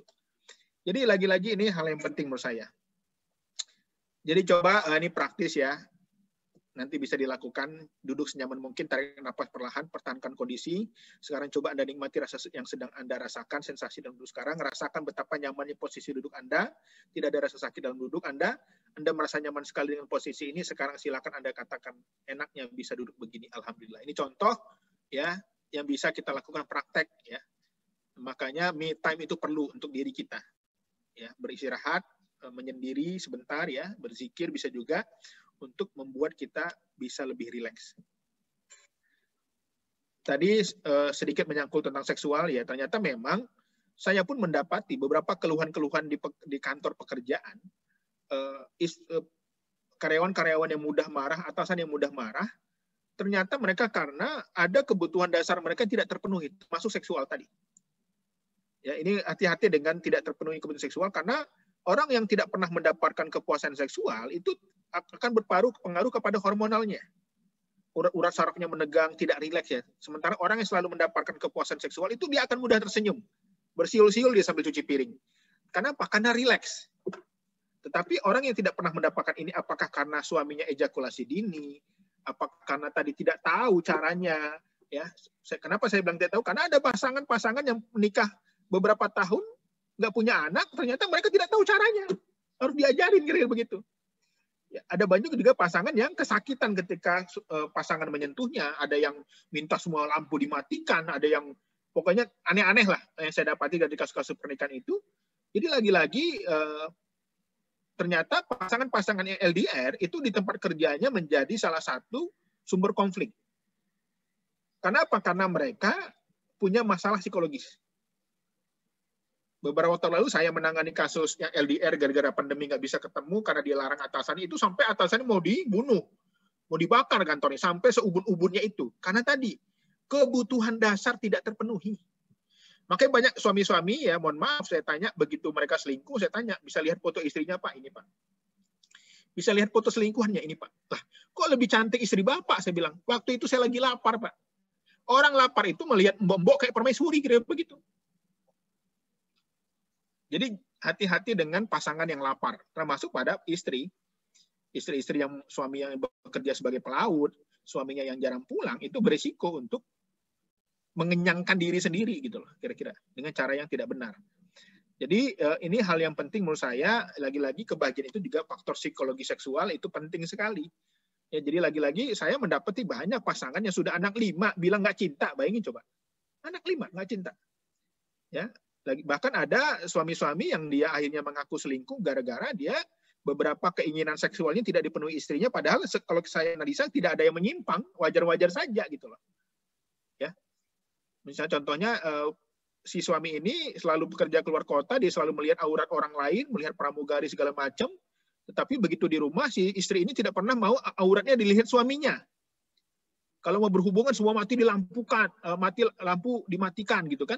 Kemudian tidur pakai mukena gitu ya, ketakutan gitu. Akhirnya suaminya merasa tidak nyaman. Ada apa? Apakah dia tidak cinta dengan saya? Setiap berhubungan selalu suaminya lebih proaktif, padahal si suami menginginkan istri yang proaktif. Kira-kira begitu. Jadi kebahagiaan ini juga banyak yang menjadi sumber masalah dalam rumah tangga. Jadi apa perasaan yang muncul ketika Anda mengungkapkan syukur tadi, ketika alhamdulillah saya bisa duduk dengan nyaman, itulah yang disebut dengan kebahagiaan. Jadi, apakah uang bisa membeli kebahagiaan? Uang bisa membeli hal yang membuat kita bahagia. Betul. Tetapi, uang tidak mampu membeli kebahagiaan. Kira-kira begitu bahasa yang lebih sederhana ya. Uang bisa membeli hal yang membuat kita bahagia, tetapi uang tidak mampu membeli kebahagiaan. Karena kebahagiaan itu ada di dalam diri kita, dan kitalah yang menentukannya. Kebahagiaan muncul karena tidak bisa memberikan makna pada barang yang kita beli. Pada momen kita membeli barang itu, dan kepada alasan kita membeli barang itu. Jadi, yang membuat kita bahagia itu ada makna dari setiap yang kita beli. Kalau kita membangun masjid dari uang kita, itu kita bahagia, karena ada maknanya. Tapi kita membeli barang, membeli makanan, itu membuat hidup ini tidak bermakna, karena akan menjadi kotor. Kira-kira begitu. Kebahagiaan juga tidak dibeli karena kebahagiaan datang secara gratis, sebagai hadiah untuk jiwa yang memaknai dengan syukur. Tadi cobalah bagi Pak Ibu nanti merenung bersyukur ya. Ya Allah, ternyata lebih banyak di antara teman-teman saya yang tidak mendapatkan kebahagiaan. Mereka lebih cantik dari saya, mereka lebih pintar, tapi kenapa mereka tidak seberuntung saya? Jadi menurut saya sih memang tidak ada istilah keberuntungan ya, tetapi menurut saya adalah orang-orang yang mungkin melakukan amalan-amalan, kemudian dia bekerja keras, kira-kira begitu. Karena kalau Allah itu dianggap memilih orang karena keberuntungan, seolah-olah Tuhan tidak adil gitu. Padahal menurut saya Tuhan itu maha adil ya, sesuai dengan sifatnya. Jadi keberuntungan itu semuanya ada pada semua orang.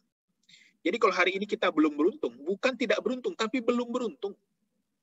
Kira-kira begitu. Teruslah bekerja keras. Siapa menyangka Donald Trump bisa jadi presiden di usia 70 tahunan? Siapa yang menyangka misalnya Barack Obama jadi presiden dengan ras yang berbeda, minoritas. Tetapi lagi-lagi ya, dia bekerja keras. Mereka terus berusaha. Ada upaya. Ya, ini yang harus kita pahami bahwa kita pun satu saat yang ibu-ibu hari ini di IMSA, siapa tahu nanti pulang ke Indonesia bisa jadi calon presiden, bisa, why not? Kenapa tidak? Jadi menteri, why not? Siapa sangka Pak Archandra ya bisa jadi menteri, sempat jadi wakil menteri.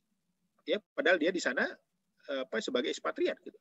Tapi itu semuanya adalah jalan yang bisa dibuka. Jadi semua bisa mungkin terjadi asal kita berusaha, berdoa. Seraknya demikian dari saya. Mohon maaf atas kekurangan. Wabillahi taufiq wal hidayah. Assalamualaikum warahmatullahi wabarakatuh. Waalaikumsalam warahmatullahi wabarakatuh. Wah, luar biasa ini. Apa ini namanya? Pemaparannya nih Pak Iqbal tentang kebahagiaan ya. Tidak related dengan money, dengan uang. Tapi memang jujur saja Pak ya, dari warga Indonesia yang bermigrasi ke Amerika, itu salah satu tujuannya adalah kalau tidak masalah uang ya Mbak ya. Jadi misalkan di sini sebenarnya orang Indonesia di Amerika itu bahagia semuanya, tapi ternyata tidak atau belum bahagia. Jadi memang benar apa yang dikatakan oleh Pak Iqbal tadi.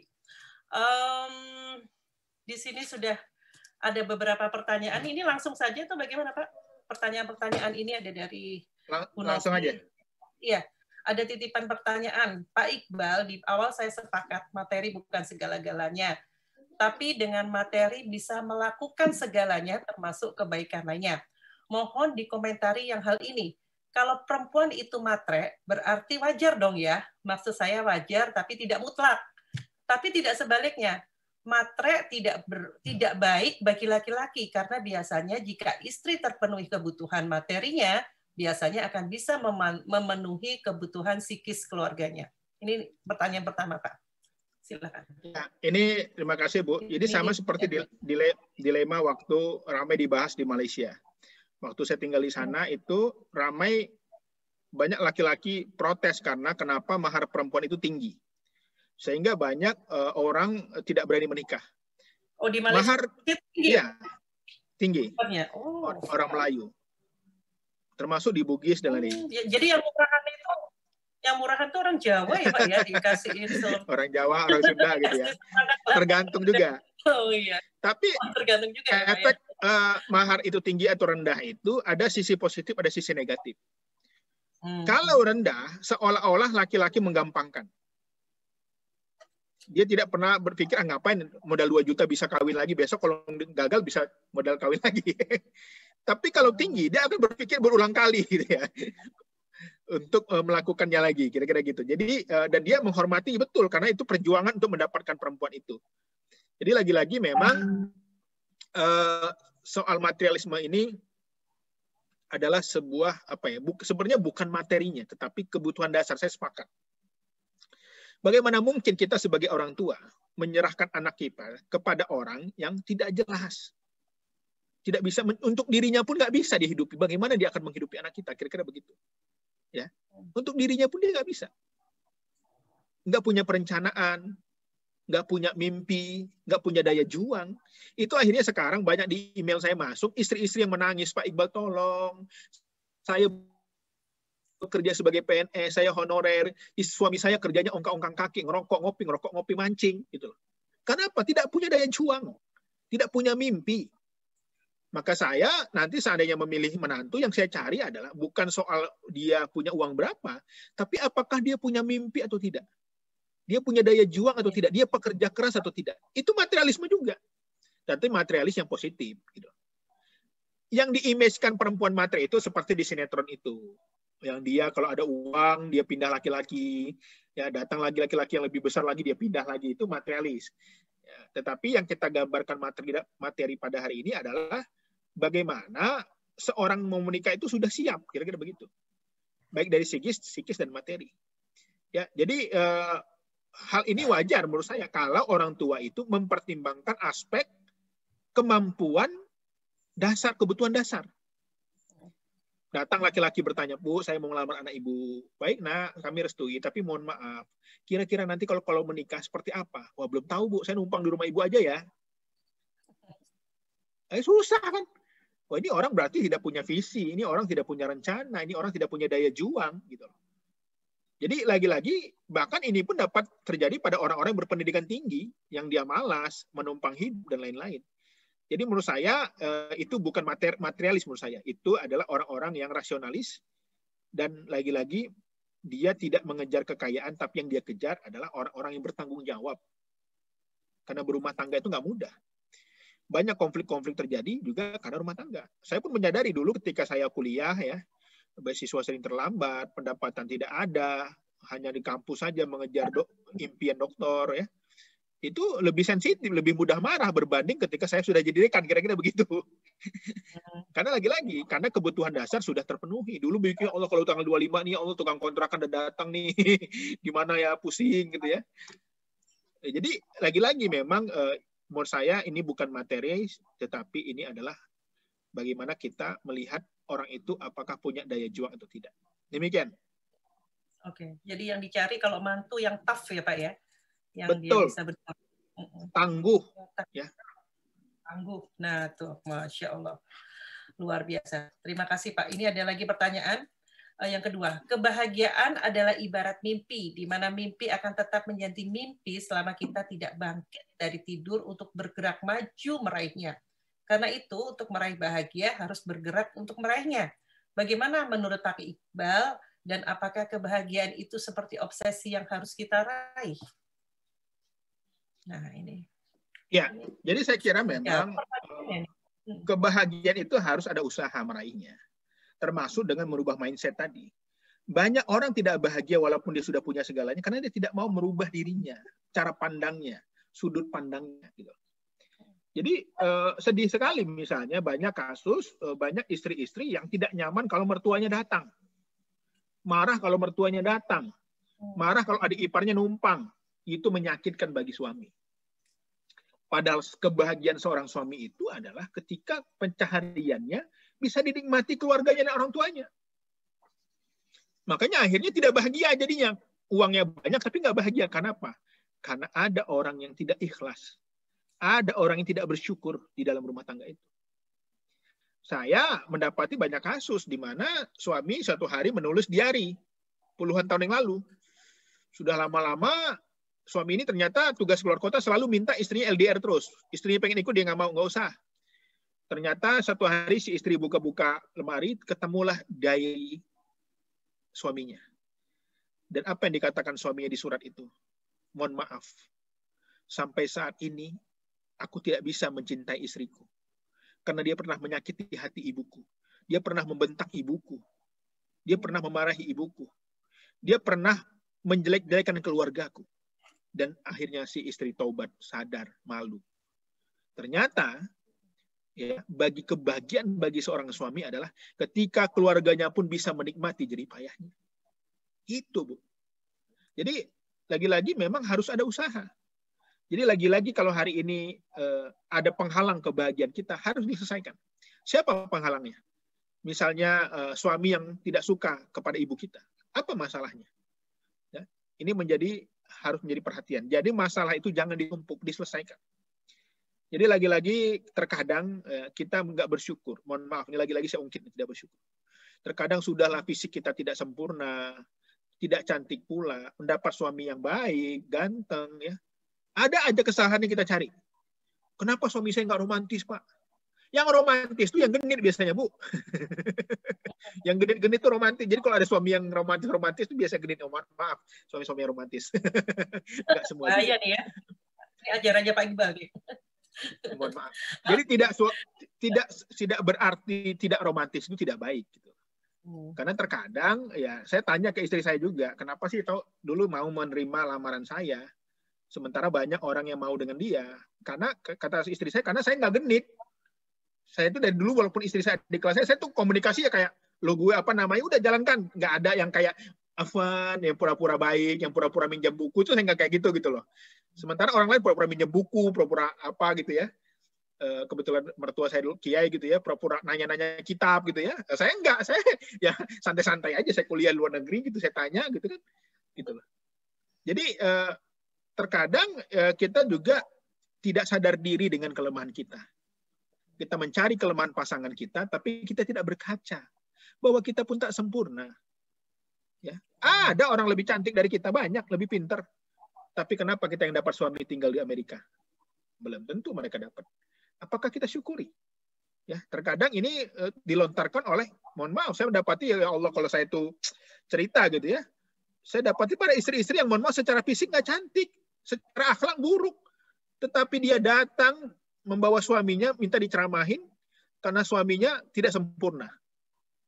Lalu saya tanya, emang ibu sempurna? Ini terkadang-kadang susah gitu loh. Jadi lagi-lagi makanya Bapak Ibu sekalian kalau nanti menemukan ada konflik keluarga, jangan mendengar dari satu pasangan saja.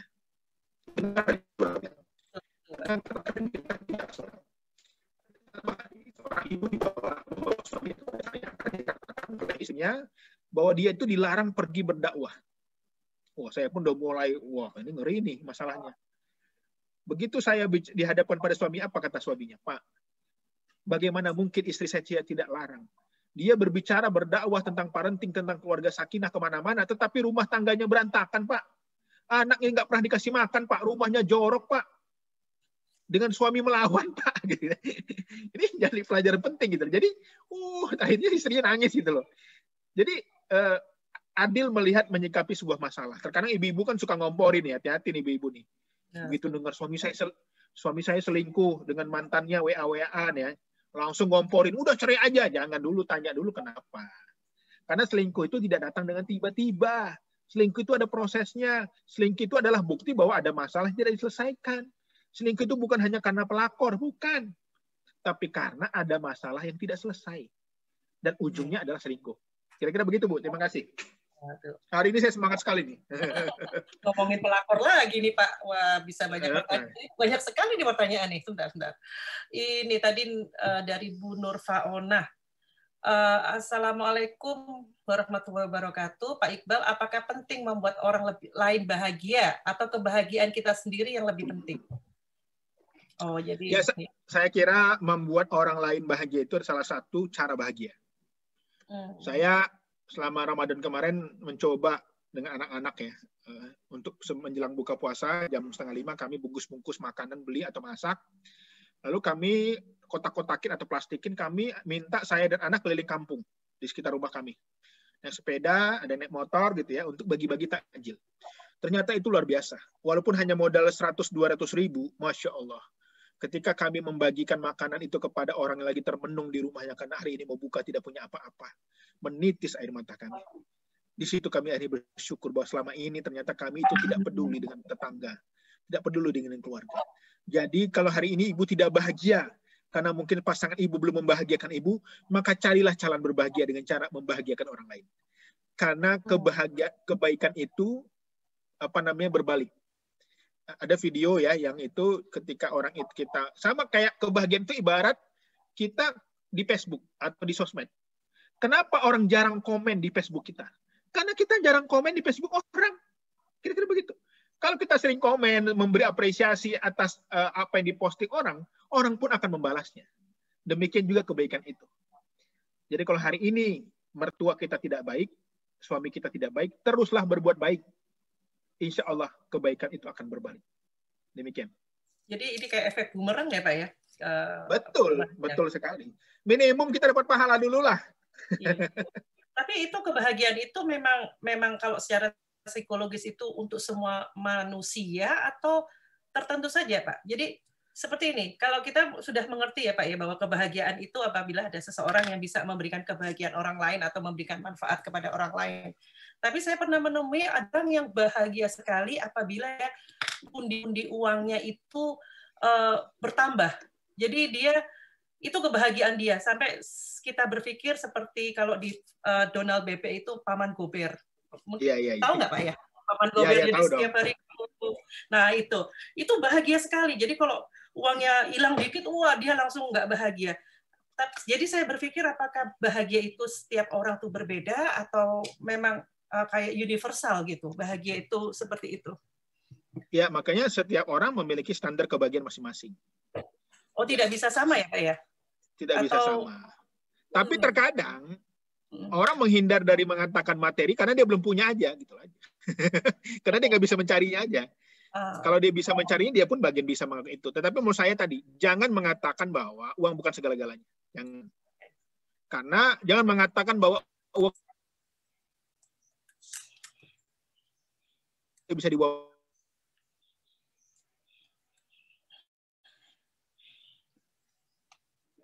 Putus-putus nih ya sambungannya. Atau saya?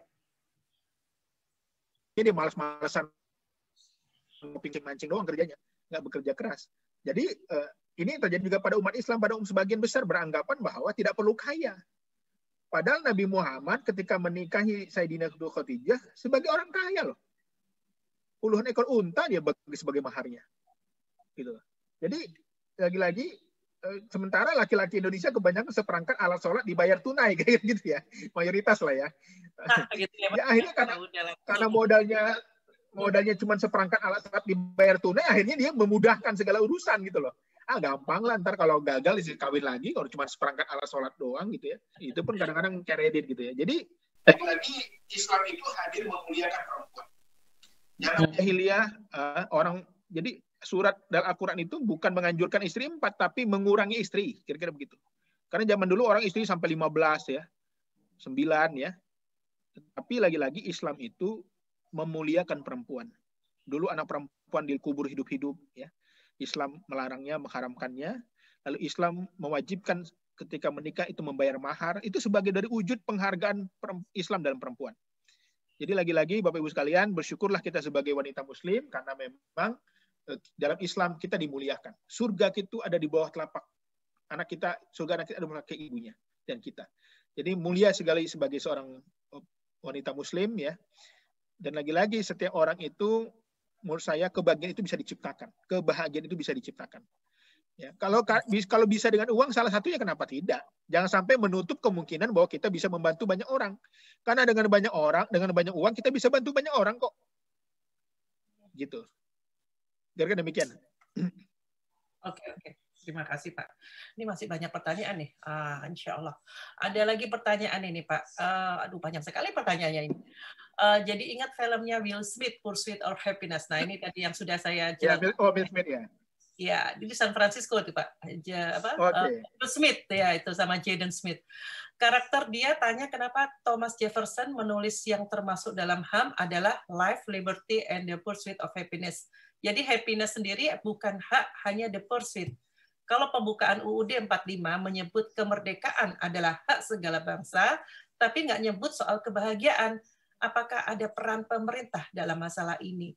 Apakah kebahagiaan ini tanggung jawab pribadi, keluarga, atau juga ada tanggung jawab pemerintah? Wah, ini luar biasa. Ini pertanyaannya. Kebahagiaan bisa bertambah atau kalau kecemasan berkurang?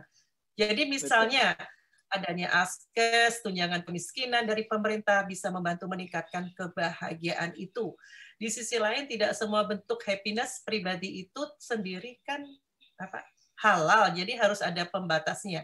Gimana menyeimbangkan kepentingan pribadi dan bersama ini?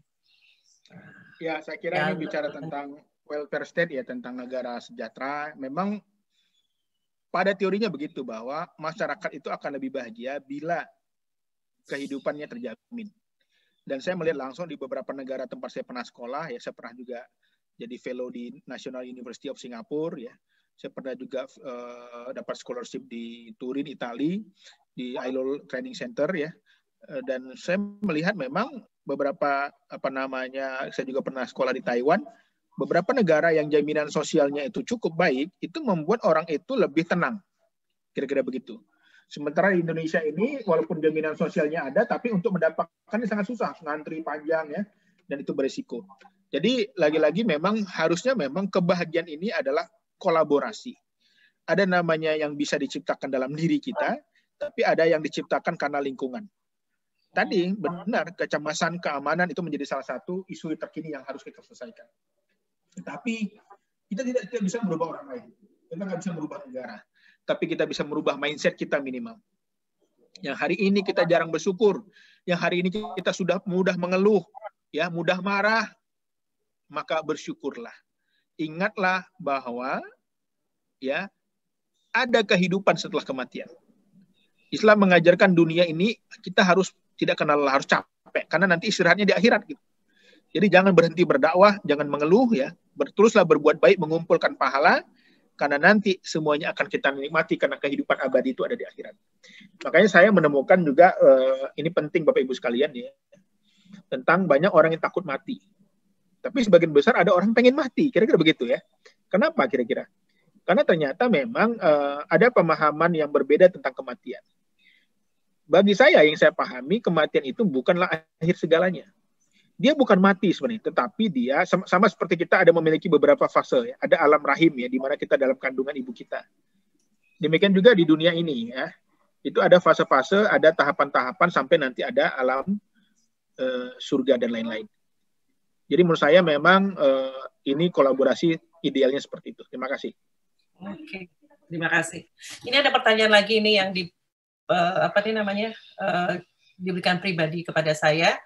Pak Iqbal, jika datang seorang laki-laki meminang anak perempuan kita, halo Pak Iqbal, ada kan? Mendengar apa tidak Pak? Oke, saya ngecas sebentar. Oke. Jika ada seorang laki meminang anak perempuan kita, apakah boleh kita menanyakan secara langsung tentang rencana masalah finansial yang akan dia terapkan dalam menjalankan rumah tangganya? Karena sebagai orang tua, terutama ibu, saya inginnya masalah finansial ini kelar ya kali ya, sebelum terjadi akad nikah, biar saya merasa nyaman saja, gitu. Jadi ibu mertua yang akan menanyakan masalah finansial kepada calon menantu laki-laki, itu boleh apa tidak? Etis apa tidak? Halo, nggak dengar Pak? Di mute. Ya, ini saya kira isu yang cukup sensitif bagi laki-laki ya. Karena nanti ada banyak orang takut nggak jadi nikah, ntar ditanya ya. Jadi dalam Islam, kita tidak boleh menolak kalau ada orang baik, soleh, datang ya, berkemampuan untuk, tidak ada alasan lah untuk menolaknya, kira-kira begitu. Tetapi harus ada rasa, ini penting. Menikah itu tidak boleh karena mentang-mentang dia baik, terlihat baik ya, tetapi kita paksakan, nggak boleh juga. Jadi harus ada rasa menurut saya. Karena menikah tanpa rasa itu susah. Ya, rasa itu artinya gitu, ada rasa kayaknya oke nih gitu loh. Tapi kalau sama sekali tidak ada rasa itu yang susah gitu loh. Karena banyak sekali orang-orang yang dijodohkan kepada saya yang akhirnya bercerita bahwa saya sejak awal nggak punya rasa tapi dipaksa gitu loh. Yang kedua adalah tadi soal ekonomi ini soal yang sensitif karena dalam ajaran Islam pun dia adalah bagian dari bagian dari kemampuan ya. Jadi kan menikah itu salah satunya mampu, ya baik fisik, psikologis maupun finansial. Jadi tetapi tanyalah dengan cara yang lebih halus. Ya ini penting. Apakah anak kita yang disuruh bertanya ketika ta'aruf, tapi jangan orang tuanya menurut saya. Kalau orang tuanya menanya terkesan materialis, kira-kira begitu. Terkesan materialis. Jadi tapi kalau istri ketika ta'aruf bertanya, mohon maaf ya, kira-kira bagaimana dengan pekerjaan, itu wajar saja gitu. Bagaimana rencana ke depan gitu ya, bukan ditanya berapa rumah yang udah punya, di mana ya, jangan. Jadi gajinya berapa gitu ya Pak ya. Gajinya minta slip gajinya dong ya, itu susah ya. Tetapi lagi-lagi selidiki, makanya bentuk panitia, ada bagian menyelidiki sosmednya, ada bagian melakukan triangulasi ya kan, cek. Jadi jangan hanya percaya dari tampilan sosmed atau tampilan wajah. Tapi lakukan cross check. Ini penting. Demikian. Ya, siap ya, Ibu yang akan menikahkan anaknya nih. Kemudian ada pertanyaan lagi nih Pak Iqbal, pribadi ke saya. Katanya kan bahagia itu bagaimana mindset kita. Uang bukan segalanya. Karena bilioner itu aja tidak bahagia. Tapi apakah itu bukan berarti kita hidup dalam fantasi saja? Jadi kayak pretending. Sementara misal hidup morat-marit gitu. Jadi maksudnya... Ya lagi-lagi ada orang hidup morat-marit bahagia bisa. Tapi alangkah baiknya punya uang lalu bahagia juga. Minimum tadi lagi-lagi kebutuhan dasar lah. Kenapa? Kalau kita tolong ukurkan bahwa segala-galanya harus bahagia itu harus punya uang, maka ada banyak orang bunuh diri nanti karena dia nggak punya. Jadi lagi-lagi bahasa ini sensitif, halus ya. Tapi kuncinya adalah bahwa kebahagiaan itu adalah ketika kita melakukan sesuatu dan bermakna bagi diri kita. Kita merasa bermanfaat, itulah bahagia. Ya, walaupun kita nggak punya uang. Tapi alangkah indahnya. Nah, kira-kira begitu ya. Ibaratnya kalau dia nggak punya duit, dia hanya mungkin bisa senyum aja, senyum. Ada orang datang nggak punya makan, senyum. Ada orang minta-minta, dia senyum. Tetapi kalau dia punya uang, ada orang datang meminjam, dia bisa memberikan uang dengan senyuman. Kira-kira begitu. Lebih tinggi derajatnya, kira-kira begitu. Jadi lagi-lagi jangan sampai statement bahwa kebahagiaan itu bukan uang membuat orang akhirnya malas gitu loh. Membuat akhirnya udahlah mendingan tidur aja, toh kita bisa bahagia. Jadi menurut saya keseimbangan. Jadi ada orang walaupun dia bangkrut tapi udah kerja keras dia bahagia karena sudah berusaha gitu loh. Kira-kira begitu. Demikian. Oke. Jadi ini ada lagi pertanyaan ini luar biasa, Pak Iqbal. Jika kita sudah merasa cukup tapi pasangan merasa dia bisa melakukan lebih dan berusaha mencoba tantangan yang baru, yang menurut kita penuh resiko, apa yang sebaiknya kita lakukan? Mensupport atau menghalangi? Baik, yang pertama lihat niatnya. Apa niatnya? Kalau niatnya hanya hawa nafsu, itu harus pelan-pelan kita rasionalisasi. Tapi kalau niatnya positif, saya pengen lebih karena saya pengen membangun masjid. Saya pengen menyantuni anak yatim, saya ingin memberi beasiswa, saya ingin menyantuni para janda-janda lansia. Why not? Gitu loh. Karena lagi-lagi terkadang kita merasa nyaman saat ini karena tidak ada ancaman. Tapi sebenarnya ini berbahaya, akhirnya kita malas. Kita akhirnya tidak bergairah. Padahal usia itu, nanti Bapak Ibu saya mempelajari psikologi lansia itu bukan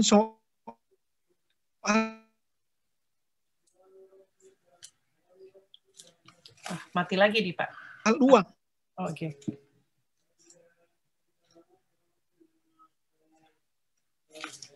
Almarhum Prof. Habibie, hidup ini ibarat naik sepeda. Kalau kita berhenti, kita jatuh. Maka jangan berhenti, terus bergerak. Asal luruskan niat. Kalau niatnya demi kebaikan, ya, niatnya demi membantu banyak orang, kenapa tidak? Ya, ini penting, ini pernah kami lakukan beberapa tahun lalu, kami pulang ke kampung itu naik bis. Harusnya bisa naik pesawat, tetapi kami berpikir kalau kami naik bis, kami bisa menyimpan uangnya lalu membagikan kepada saudara-saudara. Dan itu akhirnya kami bahagia. Di bis itu kami ketawa-ketawa, jalan-jalan, senang, ya, mengeksplorasi alam, ya. Tapi itu salah satu cara mendapatkan kebahagiaan juga. Kira-kira begitu. Demikian. Oke. Jadi bahagia ya, luar biasa. Ini banyak sekali ya Pak ya. Kalau ketika sudah di Amerika itu kan ya insya Allah secara kebutuhan dasar itu rata-rata sudah terpenuhi lah ya. Tapi misalkan gitu sudah settle tinggal di Amerika, kemudian ada kepikiran lagi, udah saya pulang sajalah ke Indonesia, saya menjadi seorang yang biasa-biasa saja, mungkin menjadi petani. Itu apakah suatu hal yang aneh atau suatu hal yang wajar saja gitu? Atau mungkin seorang yang retired itu dia meninggalkan segala duniawinya dia dan dia mengejar, kalau di orang-orang sini tuh retired kemudian dia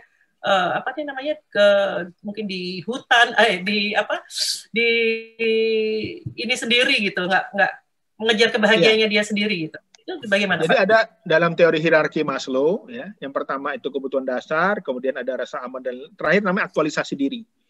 Nah, pensiunan itu kalau tidak beraktualisasi diri dia akan sakit. Jadi menurut saya memahami, saya 7 tahun di negeri jiran, ya yang namanya tinggal di luar negeri itu nggak enak sebenarnya. Orang aja ngelihatnya enak. Karena apa? Ada ketidakkebebasan yang terbatas. Ada diskriminasi pasti. Ya, second citizen namanya ya. Second citizenship ya. Warga kelas 2. Jadi banyak orang pengen pulang itu pengen dia bernostalgia. Dia pengen mengulang, dia pengen mengenang, dia pengen menciptakan karya budinya di kampung halamannya. Dan itu adalah sesuatu yang positif. Gitu loh. Karena lagi-lagi bagi seorang yang sudah pensiun, yang dia inginkan adalah hidupnya bermakna. Bukan uangnya saja yang banyak, tapi hidupnya bermakna. Dan itu adalah dari puncak dari sebuah motivasi, yaitu aktualisasi diri. Self-actualization namanya.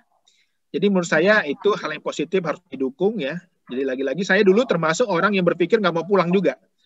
Udah lulus, udah banyak teman saya yang kerja di sana, jadi dosen, jadi peneliti, saya berpikir, wah di Indonesia susah. Padahal begitu saya pulang ternyata mudah. Ternyata enak, ternyata bebas. Dan ternyata memang itu semua kecemasan-kecemasan karena kita tadi merasa insecure tadi. Demikian. Jadi mindset kita yang harus dirubah ya Pak ya. Betul, betul. Kalau kita sudah punya finansial yang cukup, kita bisa membantu banyak orang. Kenapa tidak kita mengabdikan diri kepada bangsa negara kita? Dulu mertua saya lama di luar negeri. Ada kurang lebih 6-7 tahun di Baghdad, di Kairo, kemudian 14 tahun di Baghdad. Pulang ngabdi di pesantren jadi kiai. Gitu. Jadi itu bahagia sekali rasanya. Gitu. Iya. Oke. Ada pertanyaan lagi dari ini sebentar, ada satu new message lagi pertanyaan. Pak Iqbal, apakah bahagia itu bisa dibedakan dengan puas? Ataukah apakah kita harus merasa puas agar bisa bahagia? Saya kira tidak ya, karena kepuasan itu tidak ada batasnya. Apalagi namanya manusia. Tadi udah punya suami baik, suami ganteng, pengen yang romantis kira-kira begitu. Jadi ada suami romantis tapi nggak ganteng. Jadi puas itu memang nggak ada batasnya. Yang namanya manusia pasti pengen lebih terus. Tetapi catatan penting dari kebahagiaan itu adalah kita merasa bermakna, ada kesan positif, ada dampak psikologis kira-kira begitu. Itu disebut dengan bahagia. Ya, punya uang pun kalau dia nggak bersyukur dia terus merasa kurang. Gitu. Tapi ada orang punya uang sedikit kayak saya sekarang, saya jadi dekan tuh saya bersyukur banget. Ya, saya masih muda, saya bisa jadi dekan, saya jadi associate professor. Saya bersyukur sekali karena banyak teman saya yang belum bisa mencapainya. Gitulah. Dan lagi-lagi poin pentingnya adalah selagi kita masih hidup, perbanyaklah amal ibadah, berbuatlah baik dan maafkan orang lain. Insya Allah bahagia. Demikian. Ini ya Pak ya, sangat sederhana sebenarnya itu kuncinya itu. Jadi bersyukur, qanaah, jadi salamatus sodar itu jadi ya memberikan maaf kepada orang lain. Masya Allah. Ini ada juga pertanyaan dari seseorang yang private kepada saya. Ternyata joint bank account itu isinya minim sekali.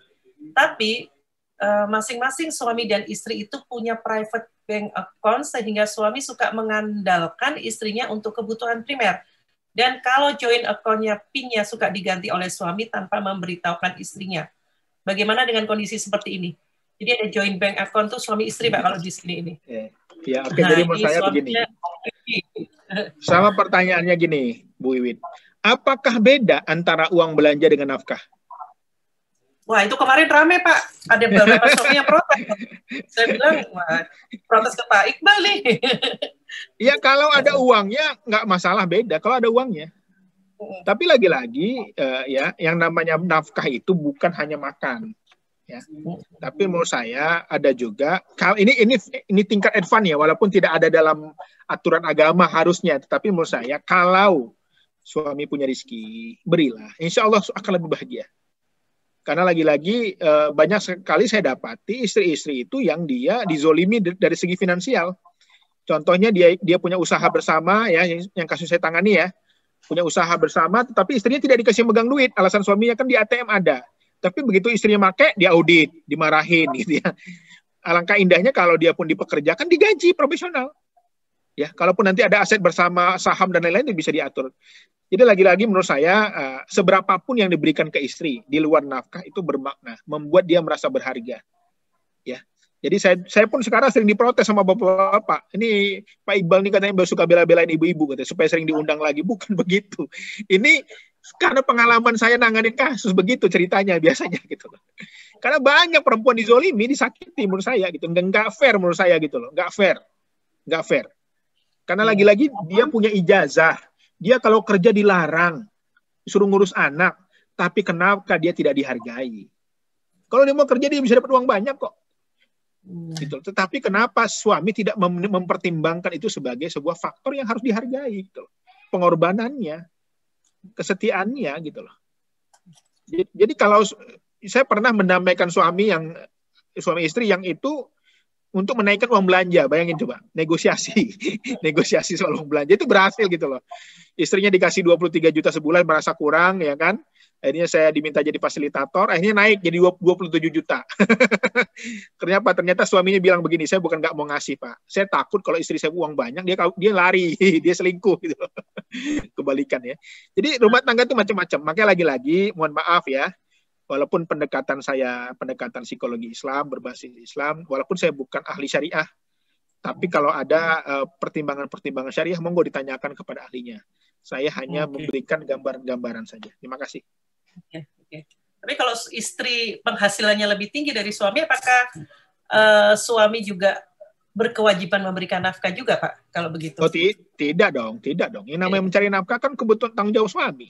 Tetapi kita sebagai orang Timur, yang namanya cinta kasih masa saling menjelekkan, masa saling menjatuhkan. Kalau suami kita kurang, tutupilah, tambahkanlah, berbagilah. Tapi nanti suami, jadi lagi-lagi, yang namanya rumah tangga itu tumbuh dan berkembang bersama. Nggak boleh ada salah satu yang terzolimi, yang ditinggalkan. Suami-suami saya kasih tahu nih, kalau hari ini Anda mendapati istri Anda nggak bisa masak, jangan marahin. Ikutkan dia kursus masak. Biar dia berkembang. Oh, istri saya tidak berani, tidak punya personality, Pak. Nggak pandai berbicara teman umum, ikutkan kursus kepribadian. Kenapa tidak? Gitu loh. Ini sekarang, kalau suami menemukan istrinya punya kelemahan, dijelek-jelekan, dihina. Bukan diajak berkembang dan tumbuh bersama. Termasuk para istri juga nih, harus adil nih. Ya, kalau ibu mendapati suami ibu pendapatan lebih rendah, ayo ajak dia bagaimana punya usaha bersama, berkembang bersama, atau carikan dia informasi pekerjaan lebih baik. Jangan mentang-mentang kita posisi lebih tinggi, akhirnya kita merendahkan dan menjelekkan pasangan kita. Demikian. Masya Allah, luar biasa ini. Gimana ibu-ibu? Ada pertanyaan lagi? Ada 8 menit lagi pertanyaan ini. Materinya sangat menarik sekali nih. Ini ada satu pertanyaan lagi. Titipan lagi terakhir. Apakah kebahagiaan kepada pasangan kita harus ditunjukkan atau diekspresikan? Saya bahagia nikah dengan Anda gitu. Apakah perlu, Pak? Perlu dong. Perlu tuh, Ibu yang menanya. Emang Ibu kalau suami nggak muji, Ibu terima nggak, Bu? Jadi pujian itu adalah gratis, halal ya, nggak perlu bayar ya. Jadi ini saya sedih. Ya, Pak. Iya, jadi sedihnya begini, saya gini, sedikit tadi mengulang ya. Saya selalu tagline saya begini, yang ibu-ibu suka sepakat. Banyak suami-suami itu pengen dilayani seperti raja, makan diambilkan, baju dicucikan, semuanya. Tapi dia lupa, yang namanya raja itu menyediakan istana dan dayang-dayang buat permaisurinya. Gitu loh. Ini sudahlah rumah di gang sempit, ya, kontrakannya sempit, nggak memberi nafkah pula, ya kan? Tapi memperlakukan istrinya seperti pembantu, ini yang nggak fair menurut saya. Kalau ingin dilayani seperti raja, ya sediakanlah fasilitas seorang raja. Gitu loh. Ini yang akhirnya banyak membuat ya lagi-lagi istri-istri ini akhirnya ngedumel ya, akhirnya sakit hati ya. Sudahlah nggak dikasih nafkah materi tapi dimarahi dan dibentak pula gitu. Dan yang kedua tadi pertanyaannya tentang ekspresi itu penting ya, penting sekali. Khususnya kepada anak ya. Suami-suami yang saling memuji di hadapan anak-anak, itu anak pun akan meniru. Dia pun akan memuji ayah ibunya, temannya, sahabatnya. Jadi memuji itu adalah sebuah perilaku akhlak Islam, mengapresiasi dan penting dalam kehidupan rumah tangga. Demikian. Masya Allah, luar biasa. Oke. Waktunya waktu juga sudah jam berapa nih ya? Sudah tinggal 6 menit lagi. Kalau tidak ada pertanyaan, mungkin Pak Iqbal bisa memberikan highlight dari message terakhir kepada kita semuanya tentang kebahagiaan ini. Terima kasih Bu Wiwit dan teman-teman Mbak Novi dan teman-teman dari IMSA sekalian, IMSA Sister sekalian. Terima kasih kami sudah diberi kesempatan. Saya dan istri terharu sekali bisa berbagi dengan teman-teman. Inilah efek pandemi ya. Dengan adanya pandemi ini tidak ada ruang batas dan waktu lagi. Dan dalam konteks materi ini lagi-lagi isu pernikahan ini sensitif. Saya sekarang sering dikomplain saya. Pak Iqbal ini betul nggak ceritanya? Jangan-jangan karena dianggap berpihak kepada salah satu gender gitu ya. Khususnya ibu-ibu. Itu enggak juga sebenarnya. Saya itu ingin menyuarakan. Ya, saya bukan meminta persamaan, bukan. Tapi saya ingin dalam rumah tangga itu tidak boleh ada yang terzolimi. Dua-dua harus mendapati penghormatan dan penghargaan yang sama. Tidak boleh ada yang merasa lebih rendah. Betul, suami adalah seorang laki-laki. Betul. Tetapi dia ibarat pilot. Dia punya kopilot. Seorang pilot sebelum mengambil keputusan, tanyalah kopilot. Apa yang kita bisa lakukan? Kopilot pun kasihlah masukan kepada pilotnya. Kira-kira begitu. Jadi terkadang walaupun suami itu pemimpin, jarang sekali mengembangkan potensi pasangan istrinya. Demikian juga dalam kebahagiaan materi kali ini, tentang happiness ini, bahwa kebahagiaan itu subjektif. Lagi-lagi subjektif. Jadi ada kebahagiaan subjektif, ada kebahagiaan objektif. Yang namanya materi itu kebahagiaan objektif gitu ya. Dan kebahagiaan subjektif tadi adalah kebermaknaan hidup tadi. Jadi walaupun hari ini kita, Bapak Ibu punya kebutuhan dasar, sudah punya rumah, punya duit, maka agar lebih bahagia, lakukanlah kegiatan yang positif. Seperti ikut IMSA ini itu positif. Buat program-program di kampung halaman kita. Kumpulkan anak-anak miskin. Cari bibit-bibit unggul. Bantu mereka. Walaupun hanya 1-2 orang, tetapi itu bisa mengubah keluarganya, bisa mengubah kehidupan sosialnya, bisa membantu negara kita mengentaskan kemiskinan. Demikian dari saya. Wallahu a'lam bishawab. Sebelum nanti ada yang mau bertanya, silakan di Instagram saya @muhammadiqbalphd. Kita ketemu 2 minggu ke depan. Assalamualaikum warahmatullahi wabarakatuh. Waalaikumsalam warahmatullahi wabarakatuh. Jazakallah khair. Mudah-mudahan bermanfaat dan berkah buat kehidupan Pak Iqbal dan keluarga, insya Allah, yang telah berbagi pada hari ini. Kita tutup pertemuan kita, dan insya Allah kita 2 pekan lagi ketemu ya Pak ya, dalam session yang terakhir ya, insya Allah. Kita tutup sama-sama ibu-ibu dan bapak-bapak semuanya, dimanapun Anda berada, dengan membaca doa kafaratul majelis. Subhanakallahumma bihamdika asyhadu an la ilaha illa anta astaghfiruka wa atubu ilaik. Wassalamualaikum warahmatullahi wabarakatuh. Waalaikumsalam. Jazakallah khair. Jazakallah khair.